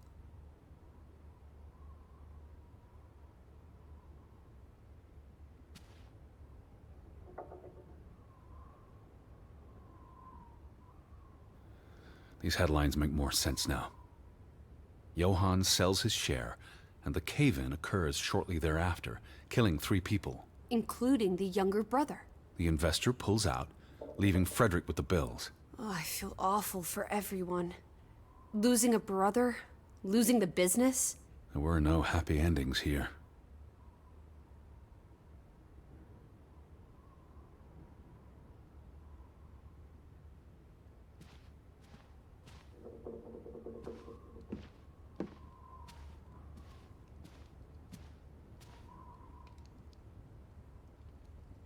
You do look exhausted. Go to bed, Edward. I'll tuck you in.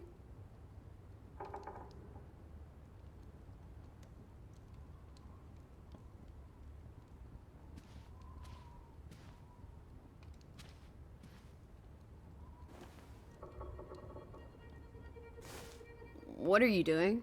Betty will want these back. I don't think it's healthy Not now, please. I'm exhausted.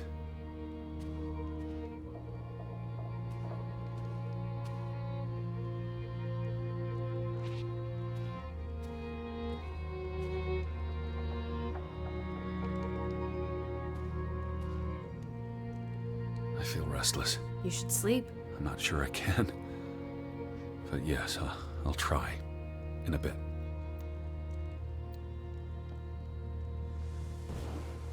Quite the day, huh?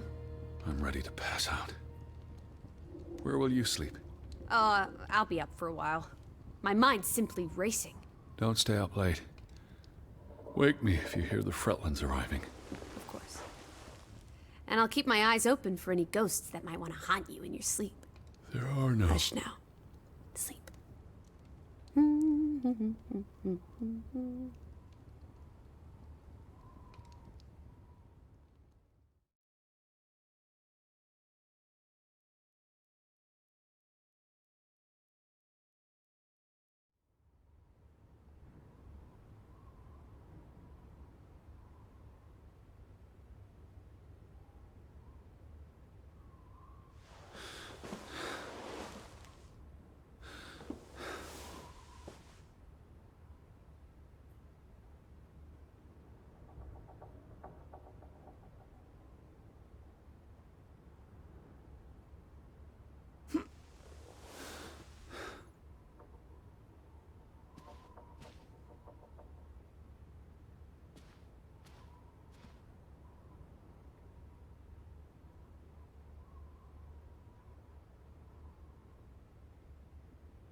Lissie? Right up the stairs, Teddy.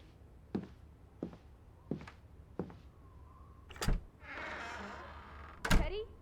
Is that you? Alice? I'm upstairs.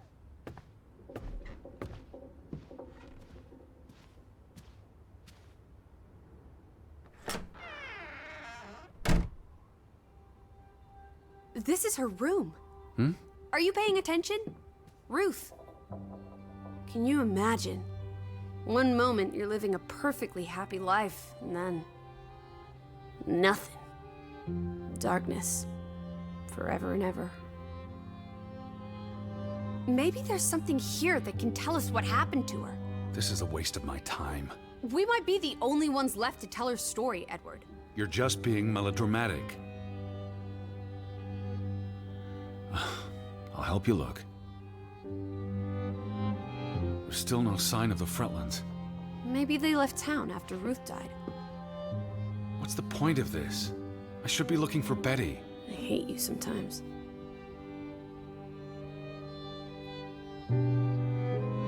Ruth was an artist.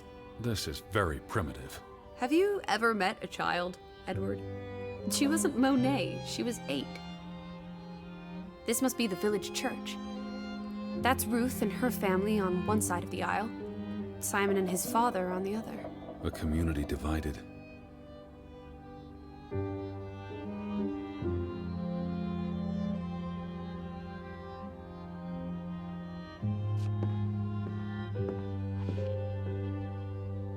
She found something. Where's that supposed to be? A cave. Or the... Mine. It could be. But what did she find? something important enough to draw.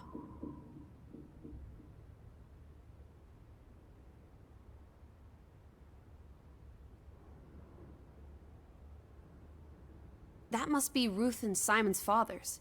Perhaps. They weren't on the best of terms. They look like they want to kill each other. To a child, maybe it looked worse than it was. Children are more insightful than you give them credit for, Teddy Bear.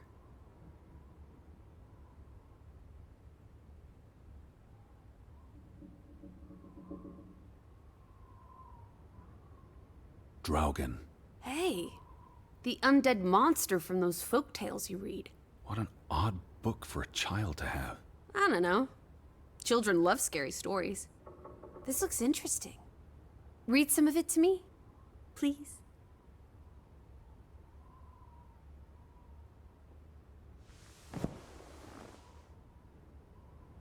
In Norwegian folklore, the appearance of Draugen, the reanimated corpse of a drowned mariner, heralds death. Draugen haunts the Black Seas in a shattered boat.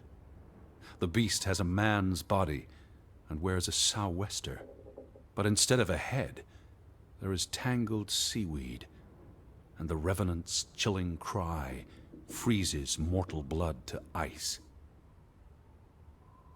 Draugen has the power to enter the dreams of the living.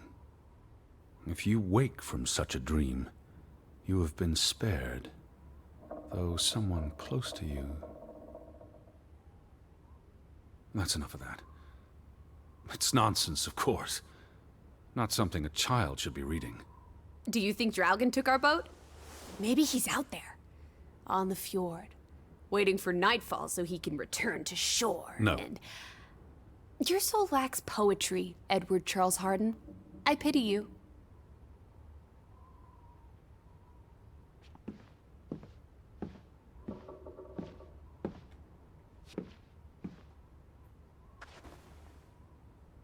Ruth never finished this. What does that spell? F-O-R-B. For Banelson. The curse. Who's that figure supposed to be? It's creepy. It looks a bit like the Draugen in her book. A figment of her imagination. But the box she drew... It looks like this box under her desk. Really? Let me see. Pull it out.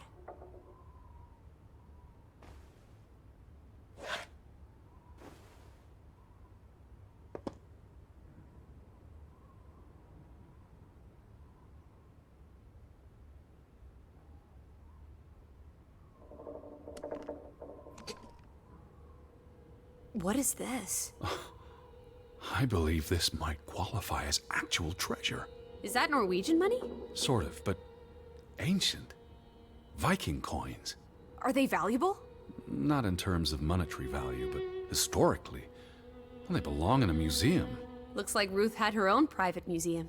Why would a child have these artifacts? She must have enjoyed collecting and playing with them. These are much too precious to play with. She should have given these to an adult. She was a child, Edward. To her, they were just shiny toys. Wait! The pin! On the doll! This is where it came from, her collection. But where did she find these treasures? If we're to believe her drawing, perhaps the mine. She may have found a gravesite.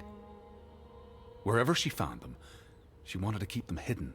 You think someone found out? These items wouldn't necessarily be worth much, except to a historian or archaeologist.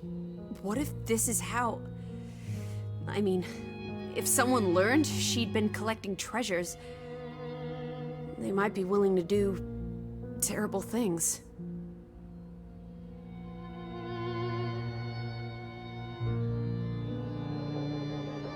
There's a story here. The treasure box, the drawings. The overactive mind of an imaginative child. She didn't imagine the Viking artifacts. You shouldn't be so dismissive. The drawings could be her way of dealing with traumatic events. This is what happens when I read you the principles of psychology. You get notions. You say that like it's a bad thing. Ruth was troubled. The village was troubled, and...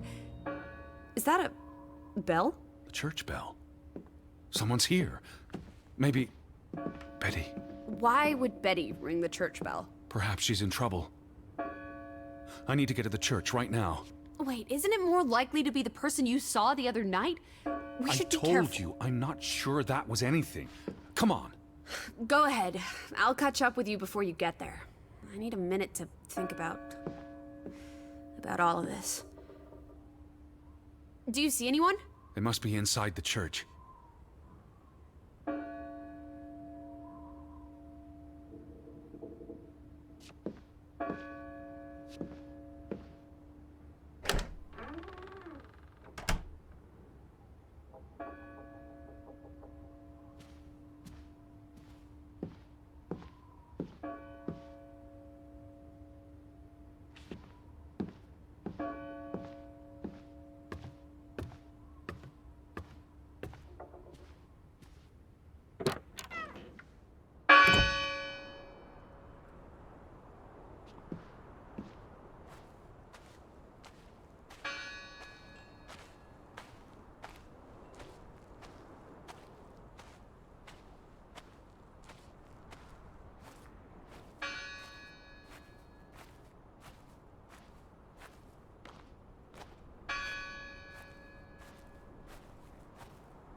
All these fresh graves.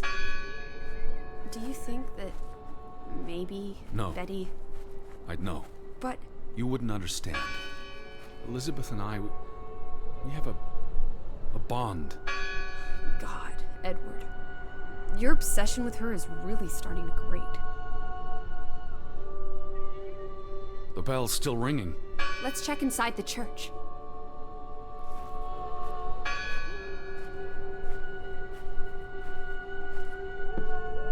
No one's touched these since yesterday.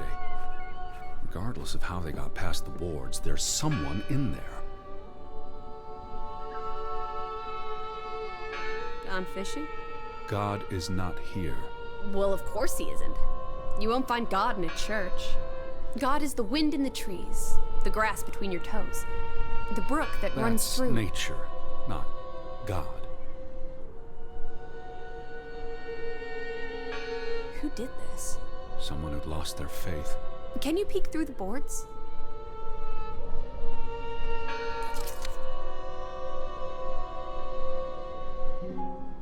See anyone?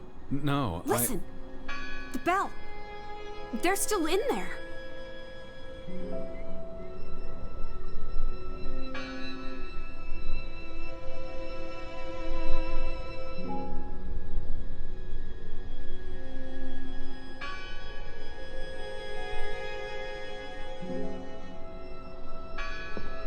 Hello? I heard the bell. This is giving me I'm the here to help. heebie-jeebies. These boards look flimsy enough to break.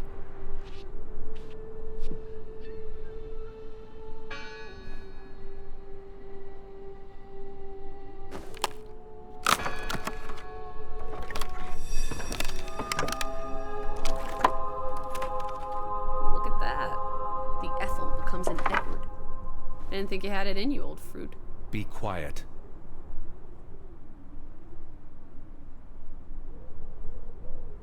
It must be her ringing the... Betty? Are you here? Hello? This is Edward Harden. I'm looking for my sister, Stop Elizabeth. shouting, Edward. We're alone. There are only ghosts here. There are no ghosts. I don't know about that. That bell still bothers me.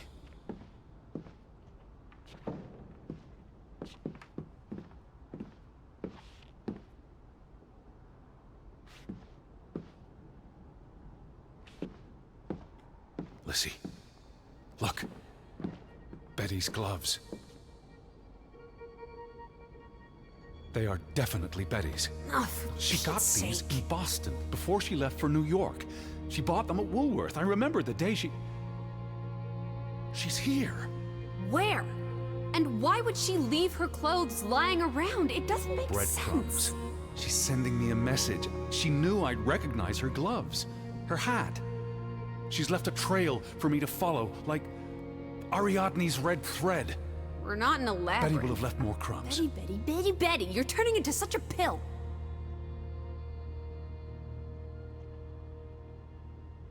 What a terrible mess. First the store, then this. What was wrong with these people? They were angry. What happened here? The sign on the door. God is not here.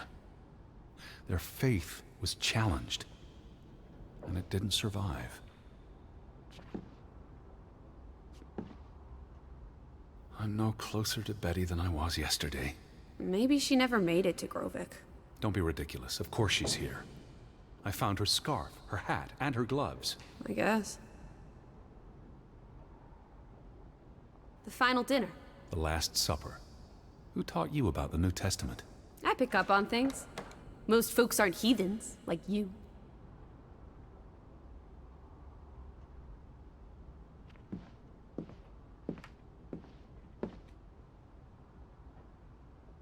What's that? The last sermon that was held here. What does it say? The vicar's handwriting is hard to decipher, and the language.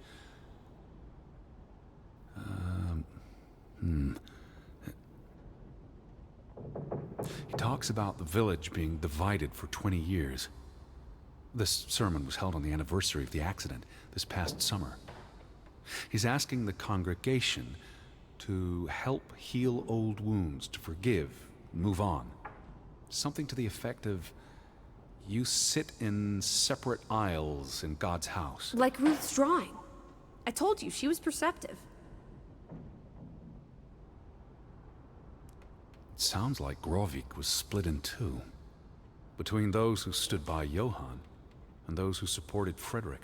Because of Ruth? The sermon is from before that. No, this is all about the preceding 20 years of division and disagreements. Here's something else. Many of you believe Grovik was cursed 20 years ago. God has not cursed you. This curse is of your own making. Ruth's drawing mentioned a curse. What do you think that means? It means they believed they were cursed, and that they needed something or someone to blame for their misfortune. Tilly Verandre. Edward? Forgive each other. It addresses Johann and Frederick directly, but I wonder if they were even here. Remember the wedding picture? They were close friends once. How could they allow their grudge to escalate until... You call each other traitors, but the only thing you've betrayed are the bonds that unite us.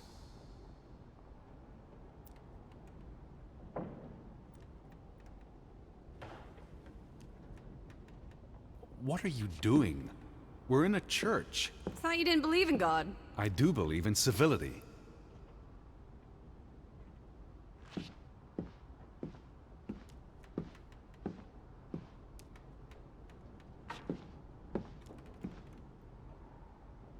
They considered this a sacred place. For them to destroy it. This was an act of desperation and anger.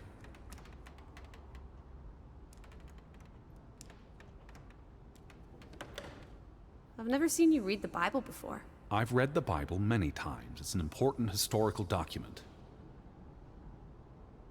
For he is our peace, who hath made both one, and hath broken down the middle wall of partition between us. Did you just translate that into Old English? I happen to know the verse by heart. You still manage to surprise me sometimes.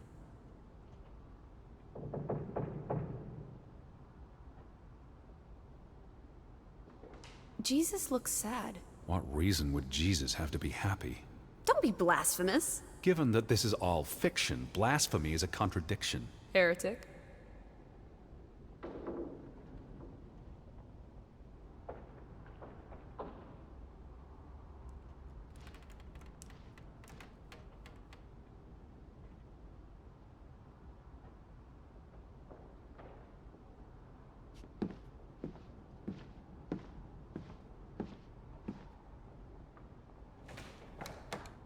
The church book, a record of births and deaths. So we can find out what happened to the people in the village? And Elizabeth. I mean, if she was dead... Her name would be in the book.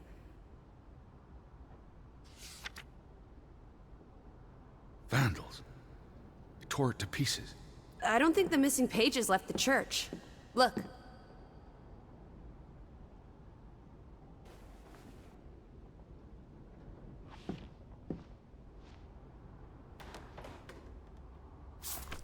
How many pages are missing? I counted 4. They're probably all still here. I know. Let's make it a competition. 1-0 to Team Me.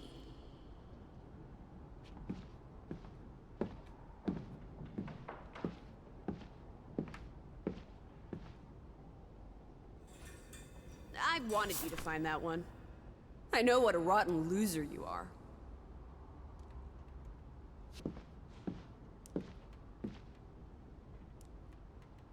What's this rope for? The bell.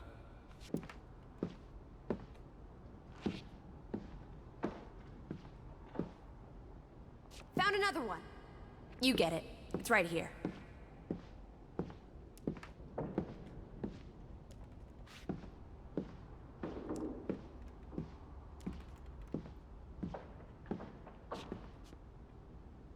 Isn't this a fire hazard? They're not always lit. Each candle represents a single prayer. That's a lot of prayers. There were a lot of deaths. Just one more page missing.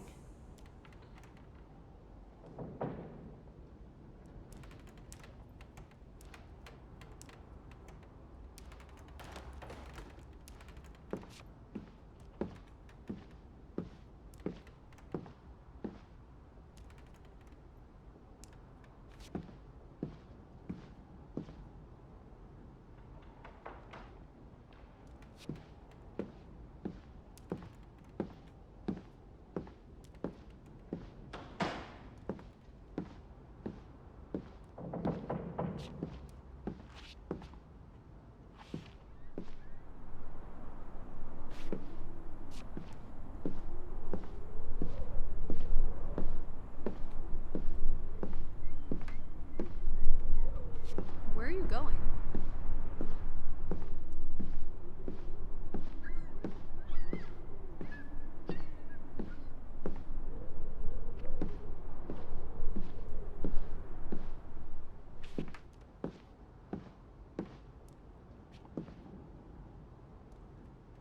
This is the bell we heard ringing? I don't see any other bells. So you have to stand here and pull this rope to ring it. Yes. But there was no one here. You didn't see anyone, right? No. No one. Ghosts. I'm telling you, it's ghosts. So what happened to the Hunchback of Grovik? They must be here still. There's only the one exit. Maybe it was the wind. A church bell's too heavy. It can't have been the wind. I mean... I don't know. Maybe it was the wind. There's no one here.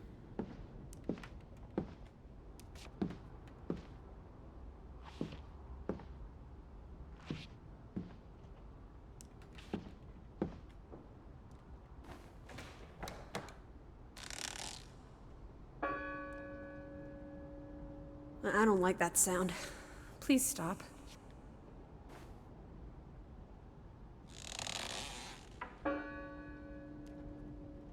Stop it.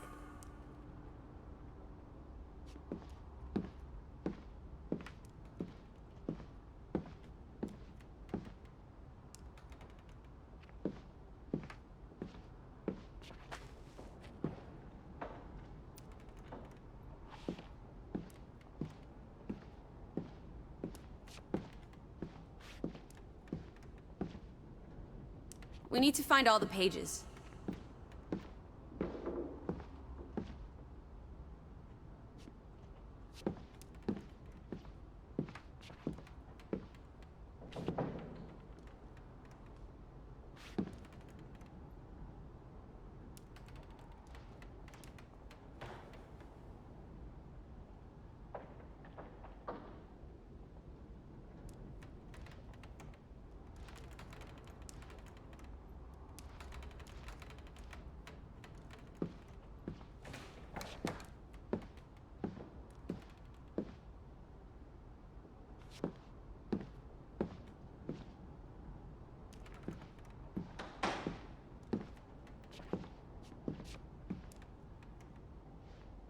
Two for two. A tie. Good job, Teddy, old Stop, bean. Lissie. This is not a game. Betty's out there. Of horse feathers. Stop being so gosh darn tedious, Edward. Biddy, biddy, biddy. Will you ever shut up about your precious Betty? Put those pages back in the book, and I'll stop trying to cheer you up.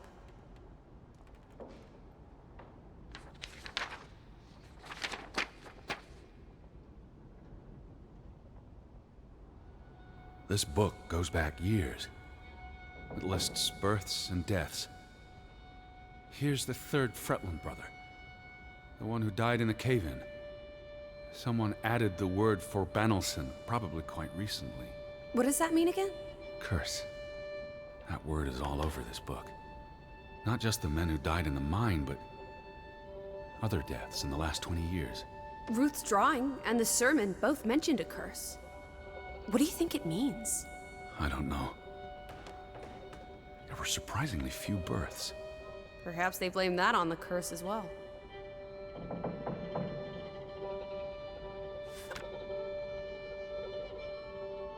Look here. Ruth Elsa Fretland.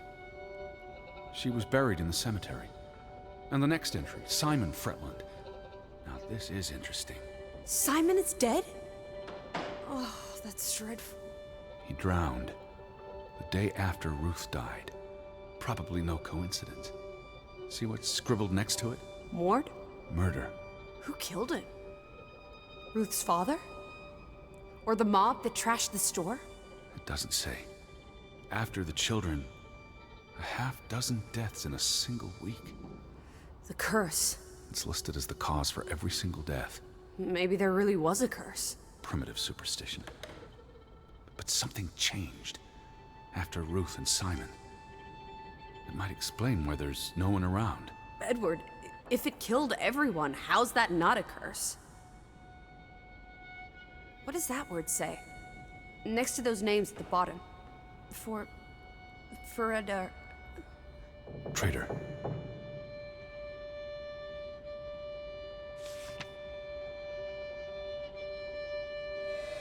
Edward?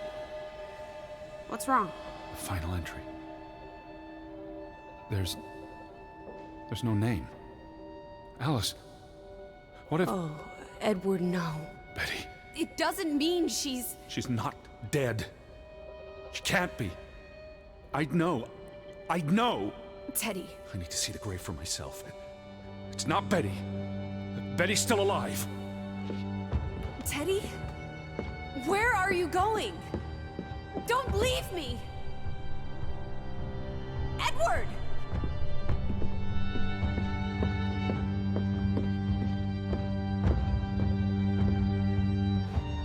Must find that grave.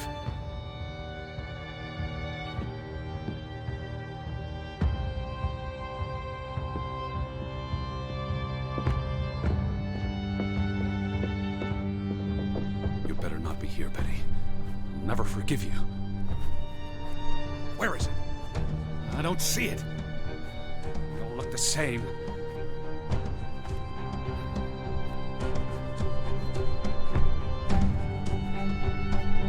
This one. It's unmarked. What are you doing? Have you gone completely mad? Edward, stop it!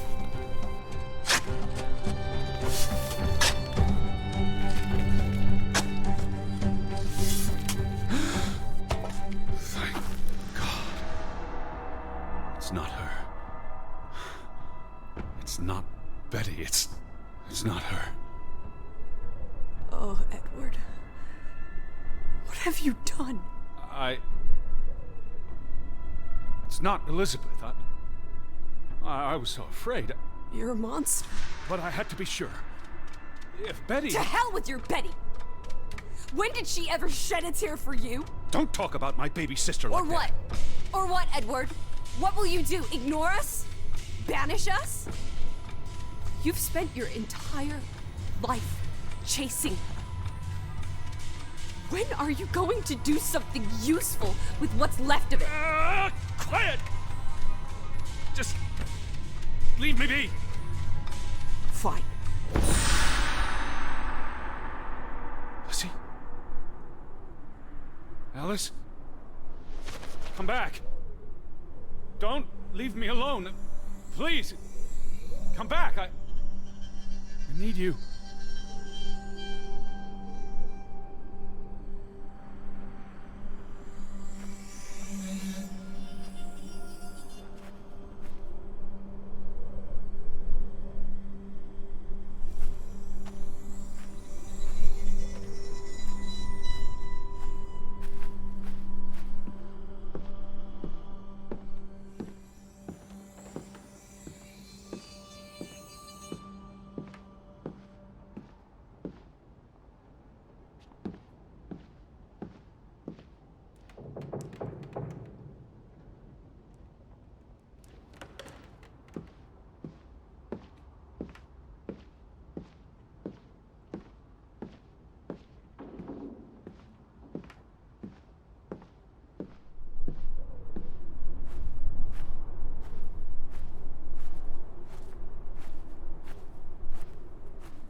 I was afraid you'd left me. Now listen to me. No!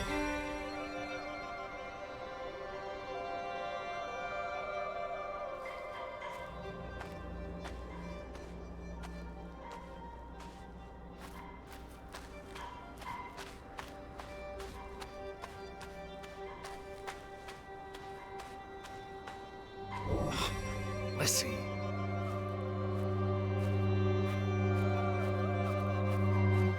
Hey. Lissie, please listen to me. I didn't mean what I said. Of course you meant it. Everything's always about Betty. Betty, Betty. I care about you both. Until it really matters. Then it's obvious who matters more. I thought she was dead. I wish she was! Don't. You deserve to be alone!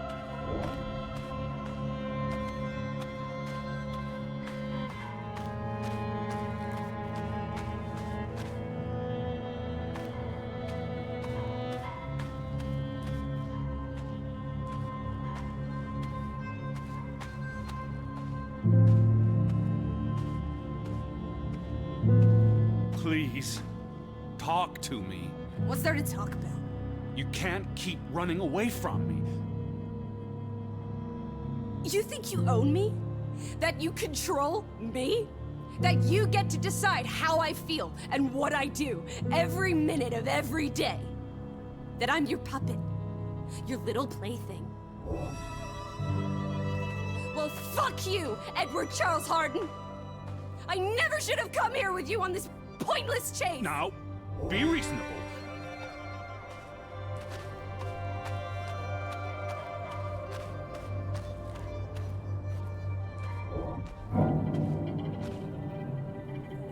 Lissie? Alice? No! No, no, no!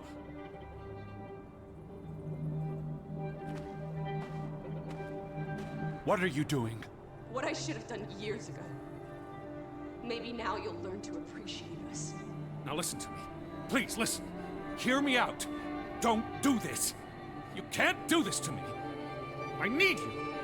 I'm not whole without you. I can't lose you. I can't live without you. Don't, please, don't, no, no, no, no! What? No!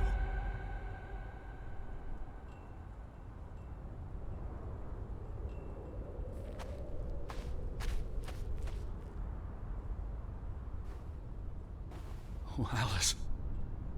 What have you done? Please, be all right. Please, don't. You make me sick, Edward. Your mother and father would be ashamed. Elizabeth would be ashamed. They did not think you deserved their love, so they abandoned you. Don't. Oh, my child. We are all that you have, and we love you. We are here. With us, you are never alone. Do not forget. No, Never. I never forget. I am never alone.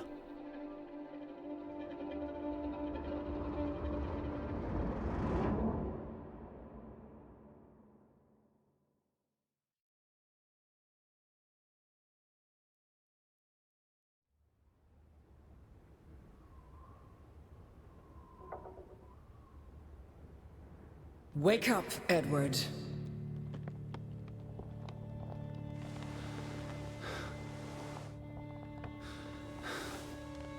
Stop hiding.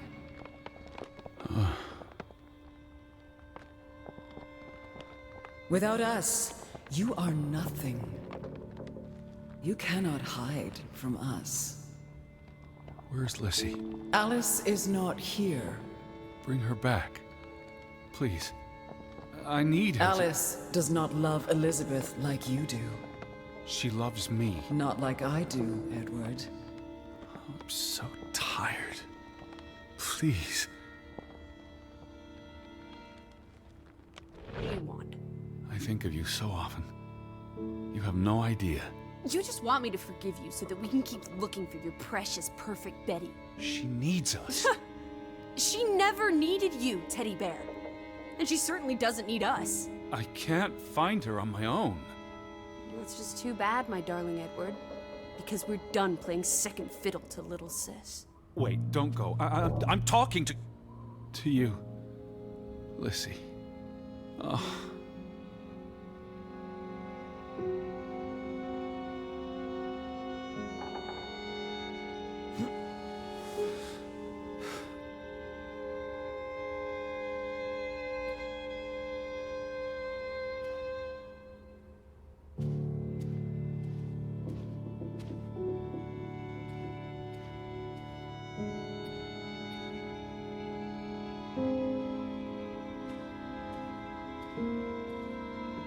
Lissie? Lissie!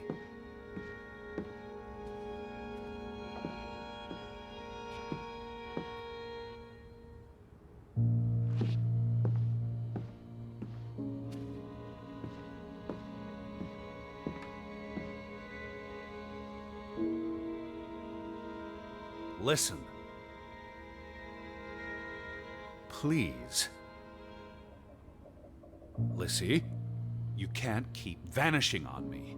Try me. Why are you so angry? You do not know anger, Edward. Did you ever meet my father? Alice does not want to speak with you. Then what about you? Are you going to help me? God helps those who help themselves. I don't need God's help. I need Lissie. Do you, though? Did you ever? What? Of course,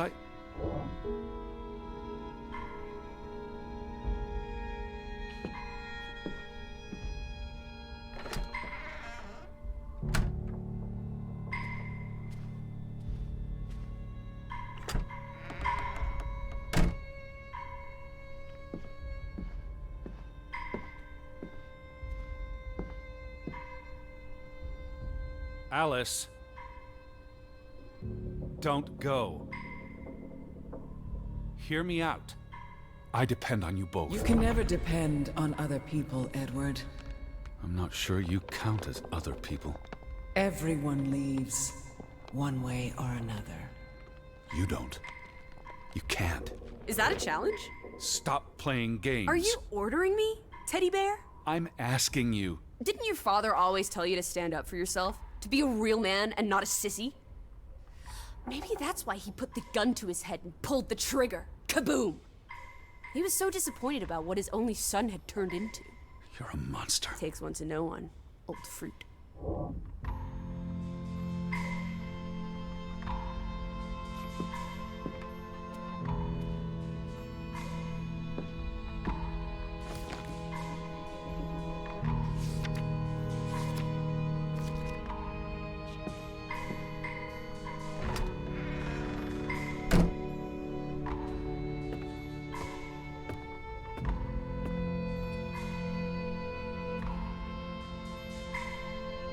I gave you this jacket. Betty. You were here.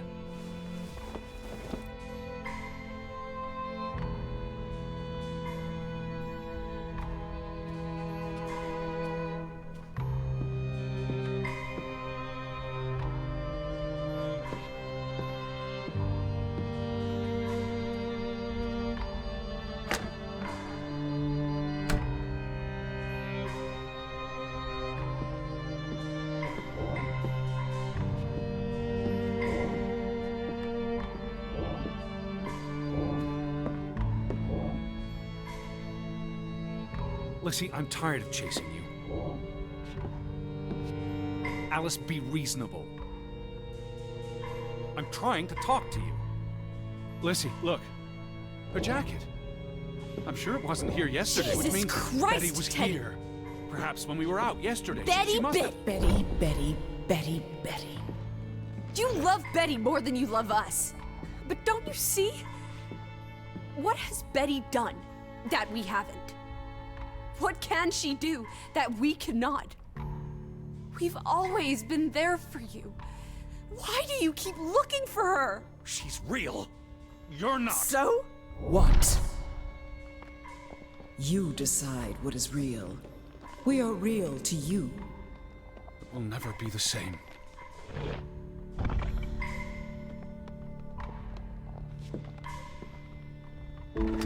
She does not want you. Who are you talking Why about? do you think Betty left? She was sick and tired of us. She wanted to escape. Like Mother. Drowning herself because she couldn't stand being around us. Like Father. Bang! Right in the coconut. Stop. You drive them all away, Edward. All into death. Not us. We're always here for you. I beg you. You are never alone. Stop! Leave me alone, both of you! You want to be alone? You really want to be alone? Fine. Be alone. Good.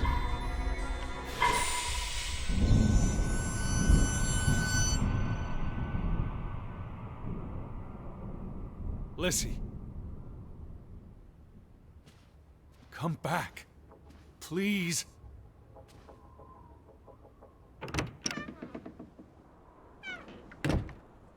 Don't leave me. I lied. I don't want you to leave me alone.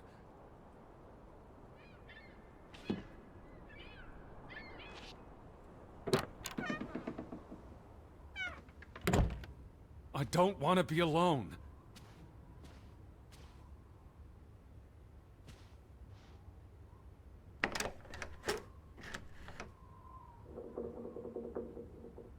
Please, Lissie.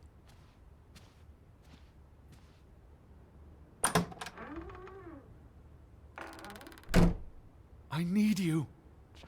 I can't do this on my own. I'm not whole without you.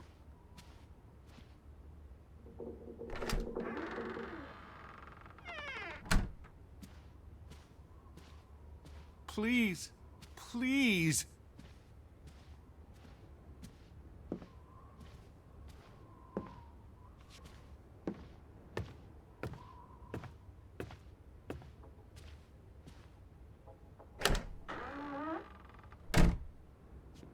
Lissie.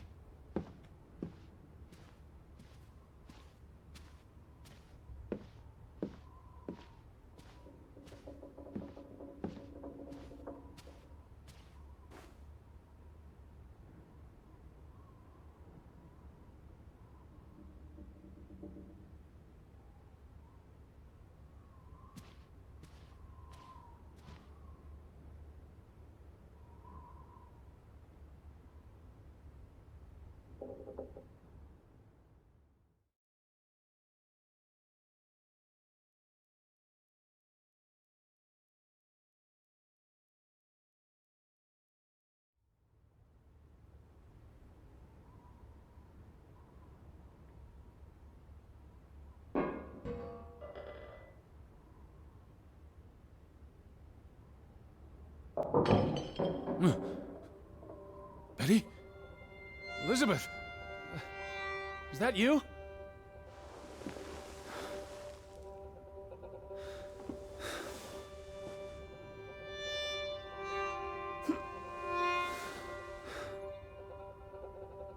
Are you upstairs?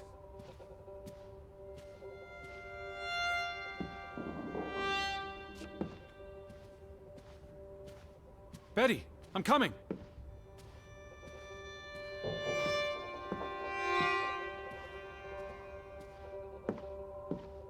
I knew you were here.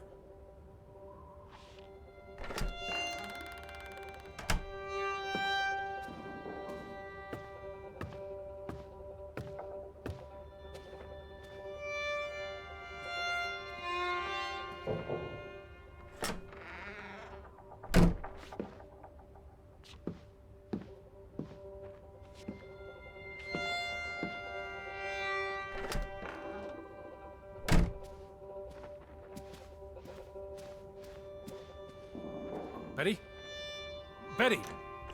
Are you in there? Open the door! I'm coming in! Stand away from the door!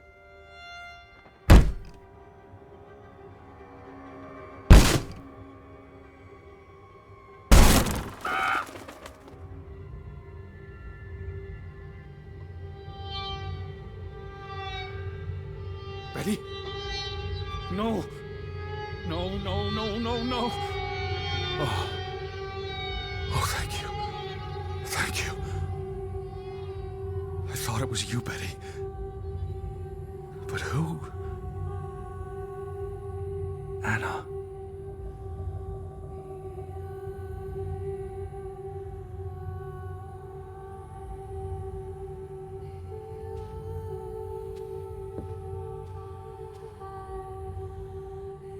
It's from Johann, addressed to his wife.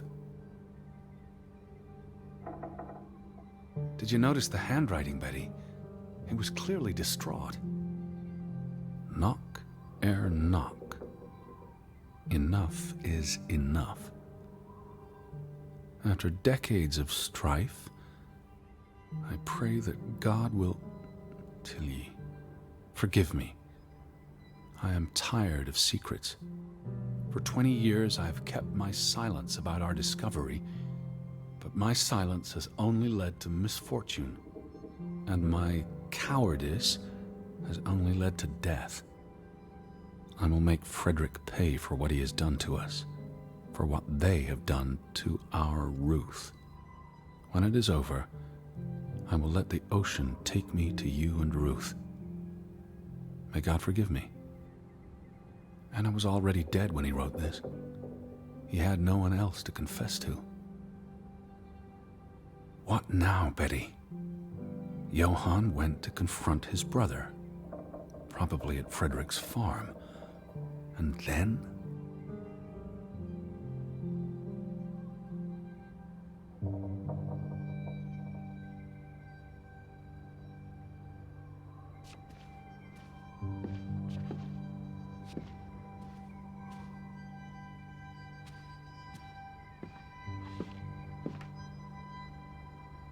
You said this was a gift from another unlucky suitor.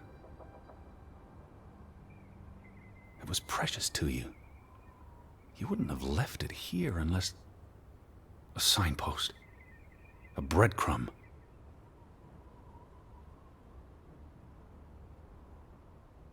You followed Johann to Frederick Fretland's farm, and then to the mine. You wouldn't let this go, Betty. You'd follow your story to the end. All the way to the end.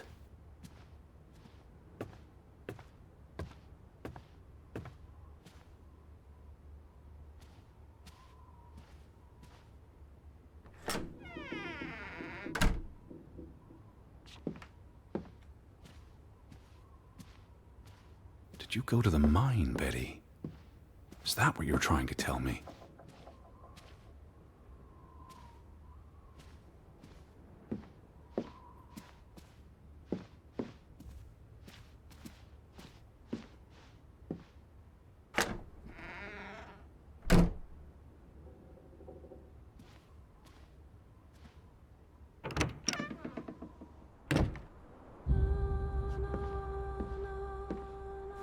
So where is Frederick's farm?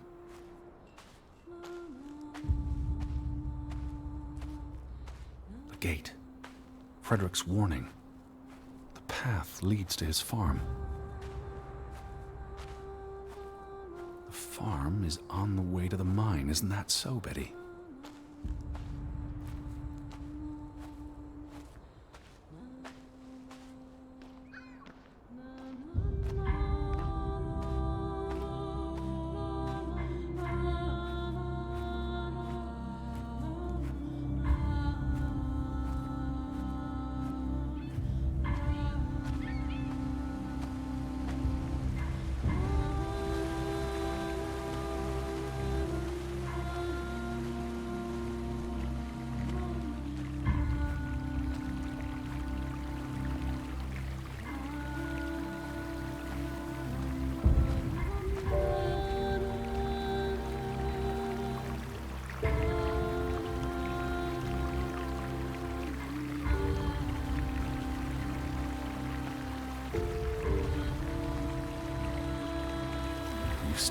fault? Or did you go all... Did you follow the tracks to the mine? What led you to this place?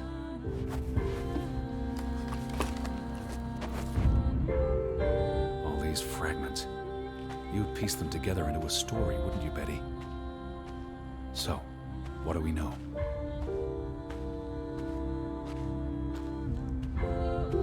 Johann and Frederick are partners, and on good terms. Something happens in the mine. Disagreements lead to a falling out. And at the end of it all, 20 years later, Johann walks this path to confront Frederick.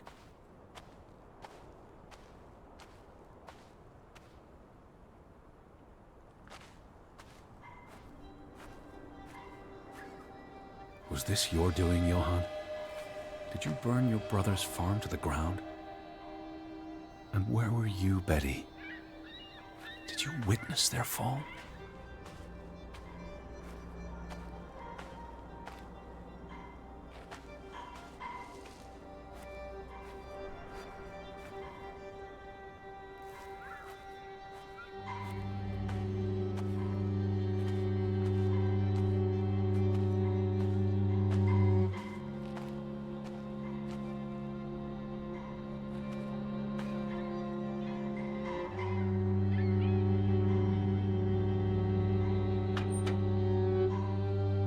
What do you reckon, Betty?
Simon's grave. Born December 5th, 1909, died September 17th, 1923. The safe. Frederick would choose numbers that meant something to him. Why bury Simon here and not at the cemetery? If the village blamed him for Ruth's death, I could really use your imagination, Betty. You'd figure this out in no time.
Let's try Simon's birthday.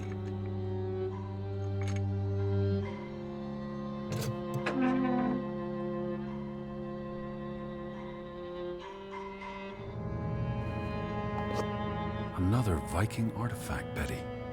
Most likely from the same treasure Ruth found.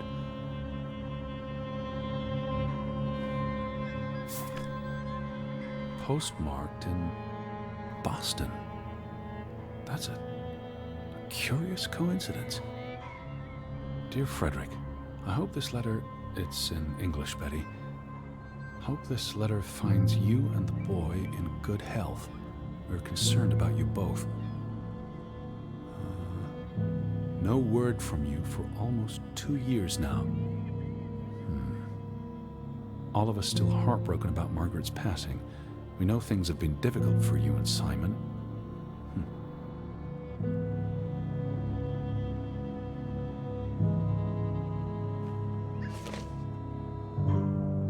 Mr. Fretland, we expect you to take care of this problem.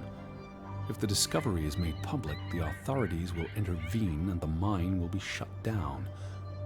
Should this happen, we will consider it a breach of our contract, and we will withdraw our investment. You and your brother will be responsible for all debts and losses. Johann must be convinced to wall up the chamber. We have already dealt with the worker who made the discovery.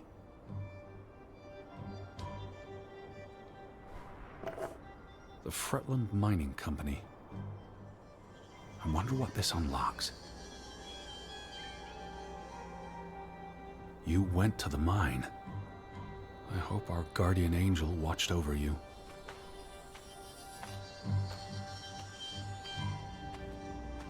All right, Betty. So what happens next in your story? Johann and Frederick discover something in the mine. A cave or chamber of archaeological value. They argue about what to do. If the discovery is made public, it's the end of their enterprise. Johann is convinced, or paid, to walk away. Their secret stays hidden. Then, a few months later, the accident. 3 men die. The investors pull out. The mine shuts down. Frederick's up to his neck in debt.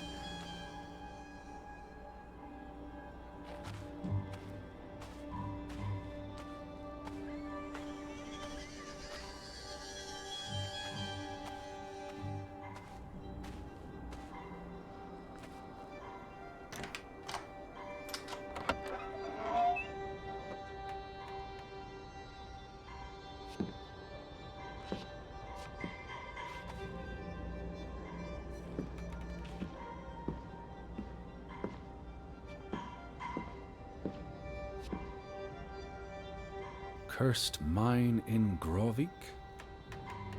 Locals struggle with bad crops and livestock deaths and blame it on... They thought they were cursed because of the mine. A thing like that becomes self-fulfilling. If you believe you're cursed, every misfortune feeds the delusion.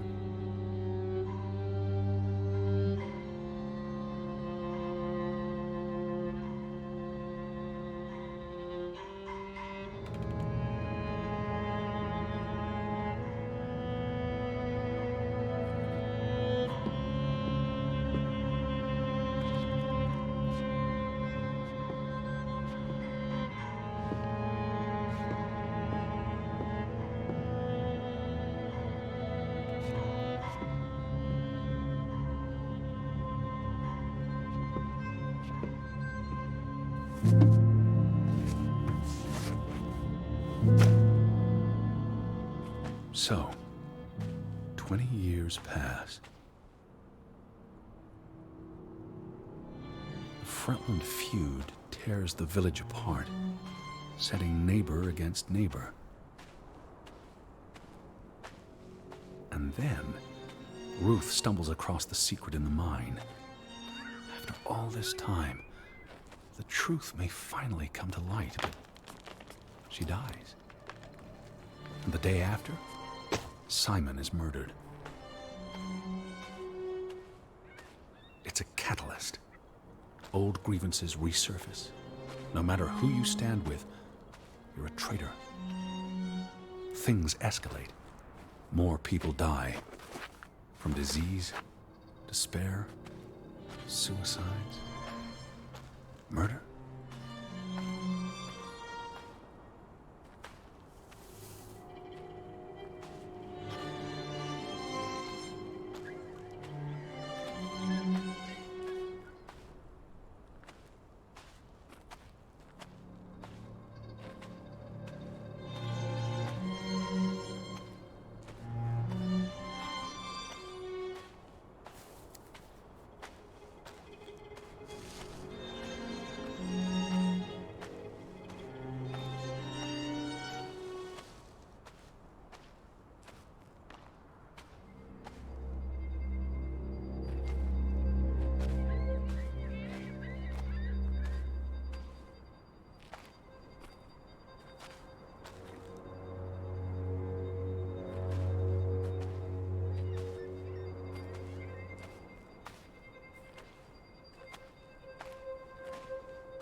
All because of the mine. Because of what they found there. And what they covered up. There was no one to stop it, Betty. They were alone. That's the real curse of Grovik. Isolation.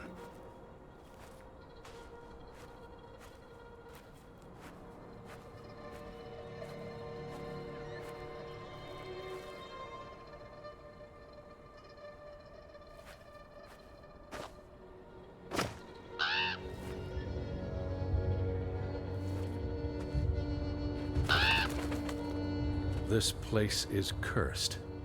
Ridiculous.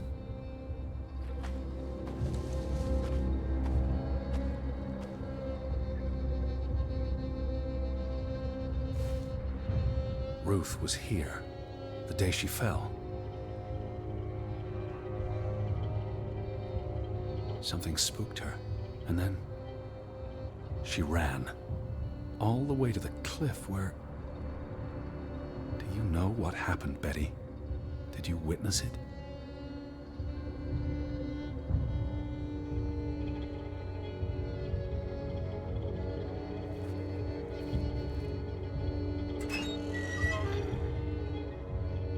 Hello? Betty, are you in there? Please answer me.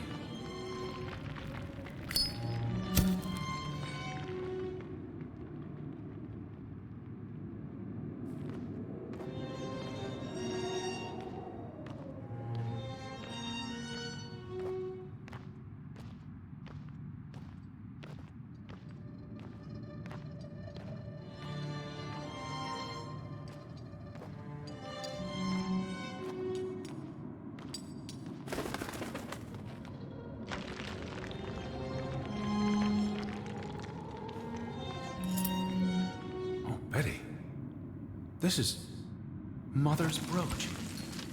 You always wore this. You wouldn't take it off unless... You left it here for a reason. What am I not seeing?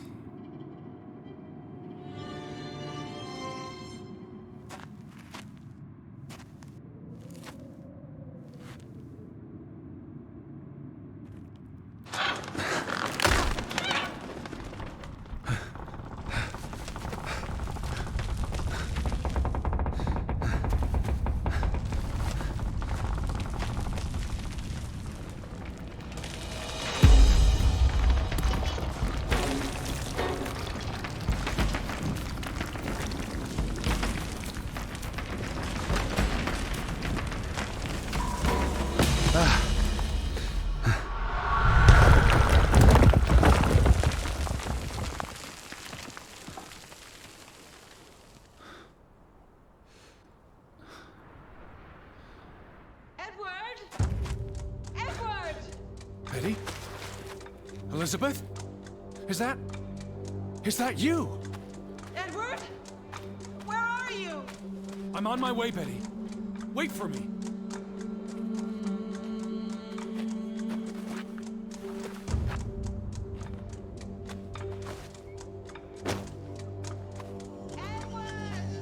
Stay where you are. I'm coming.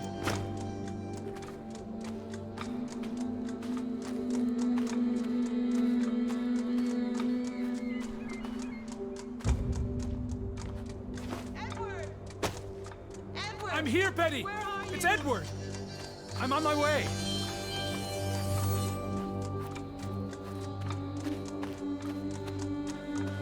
I can hear you. Hold on. I'm almost there. Edward, please! Hurry! I'm coming, Betty.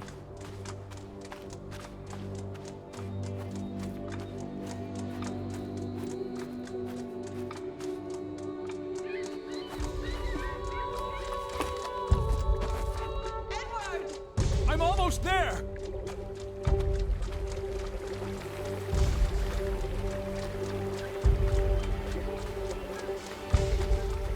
Stay put, Betty. I'm coming for you.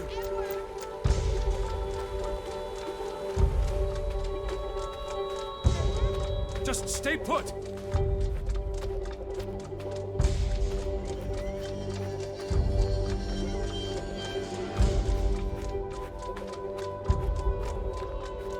Betty? Edward, hurry!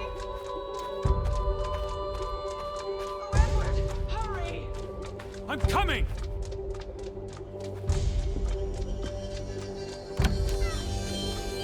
Edward, is that you? I'm in here. Thank God. Thank God.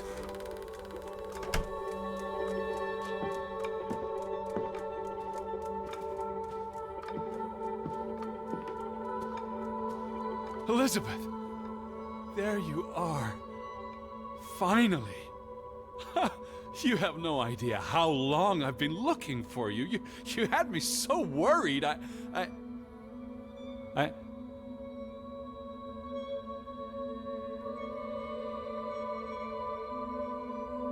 Look. Your brooch. Mother's brooch. You must have lost it at the mine. Let me put it on for you, Betty. I wouldn't want you to lose it again.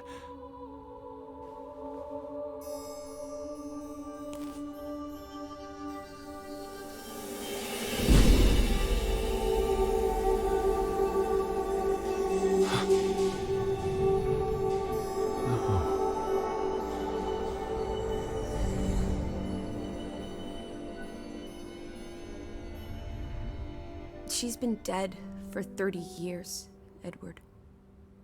Elizabeth was never here. But we didn't come for her. We came for Johann, and Anna, and Frederick, and Simon, and Ruth. We're here to tell their stories. No. Elizabeth. She's here. You know Betty died when she was a baby. She drowned in the pond. And you found her. You were just 11. You carried her to your mother. And your mother... She hated you for that. She could never forgive you for bringing her baby to her. And you could never forgive yourself for what she did after. You always forget this. Because you don't want to be alone. So you bring Betty back. Again and again. To New York. To Boston. To the house. But always just out of reach. Never quite there. The scent of her. The echo of her. But never really her. And all it does is make you lonelier. But the thing is, Edward, you're never alone. You have us. And you'll always have us. Betty's...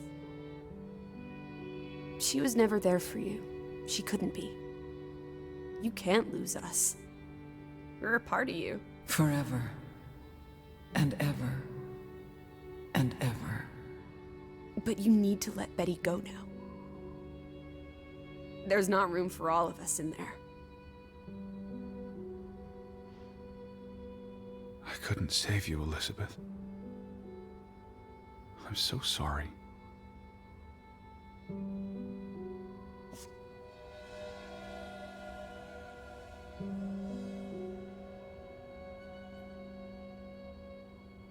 It is as painful to wake from a vision as it is to be born anew.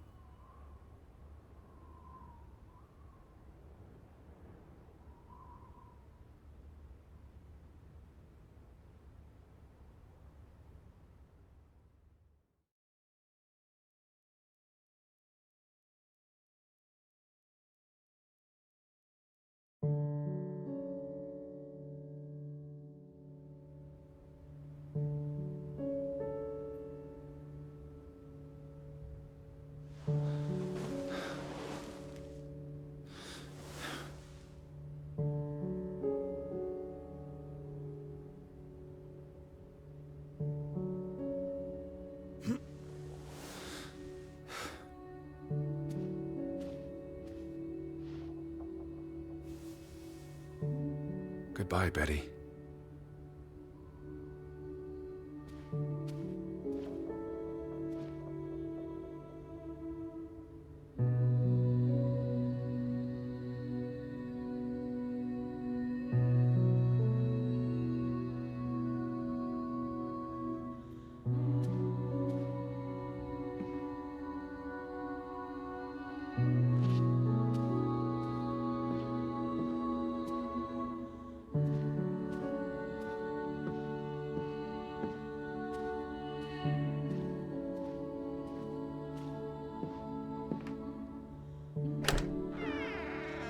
Teddy bear? Are you up? Come outside. It's a beautiful day.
Had your noodle juice yet?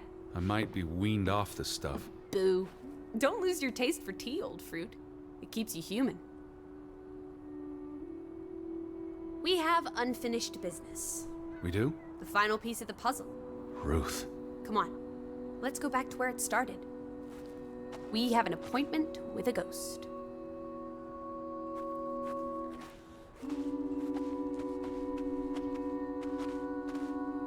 Lissie. Nothing.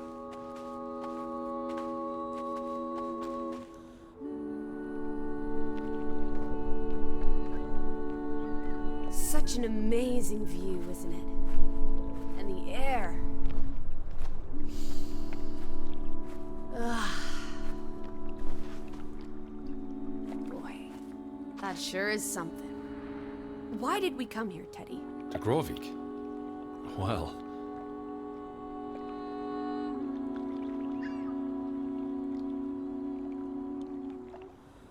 some places have gravity. What are you saying?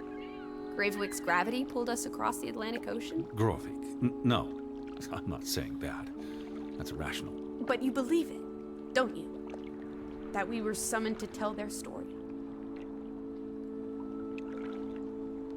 The letter to Frederick. The one you found in his safe. From Boston. I may have overheard a conversation somewhere. Paid it no attention, but the name stuck. And Betty... and I spun a story around it that put us on this path. Do you really believe that? I mean, how often are you around people? To find my sister. But Betty's not. She was never here. It doesn't make sense. I'm a man of science. I don't know what to believe. And yet, here we are. All three of us. Is this what you wanted to show me? I wanted to be close to her. Do you believe in ghosts, Edward? You know I don't. Well, you've been chasing one for years. That's different. What about me? Us. You're not ghosts, you're alive. Fair enough. So what really happened to Ruth?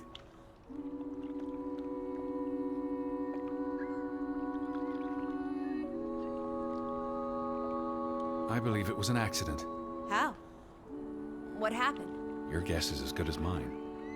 All right, she ran from the mine and came here. And then... was she afraid? What made her run?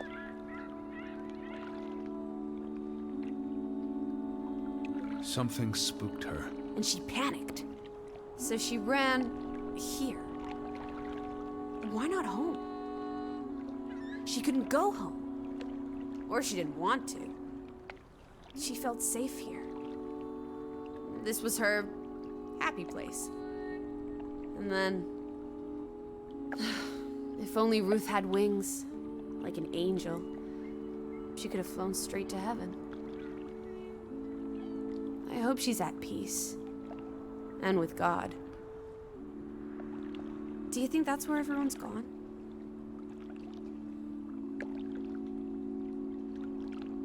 They're dead. I don't believe there's anything more to it than that.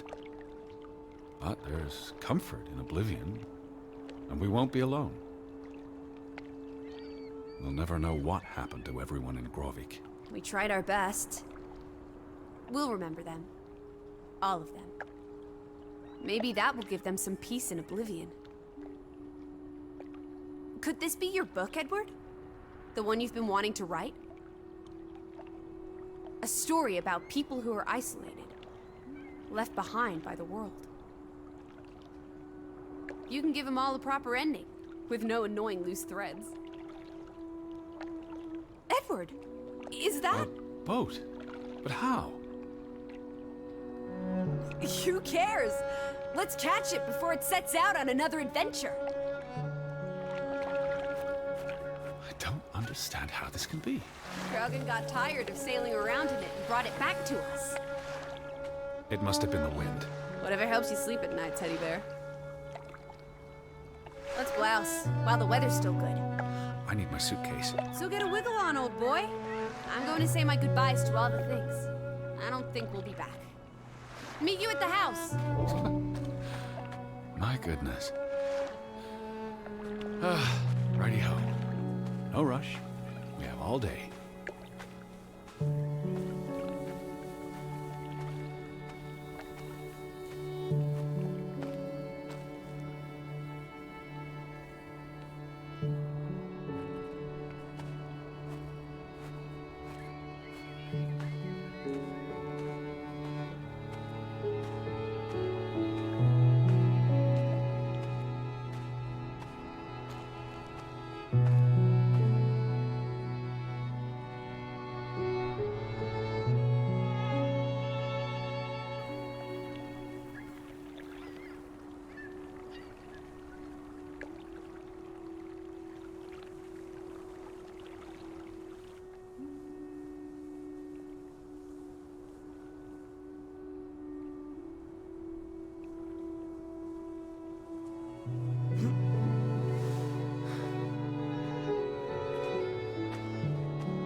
Come on, Teddy.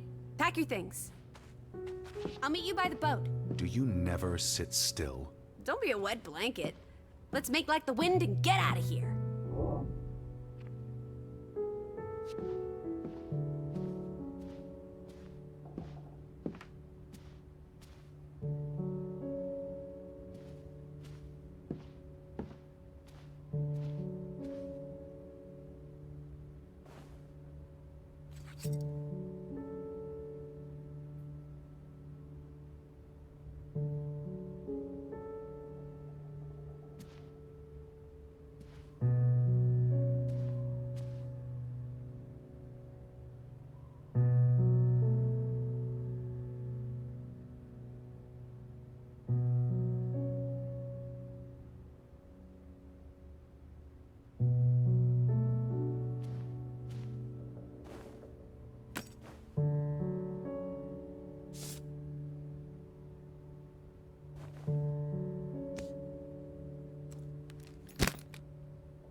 Come on, let's go. Row, Teddy, row.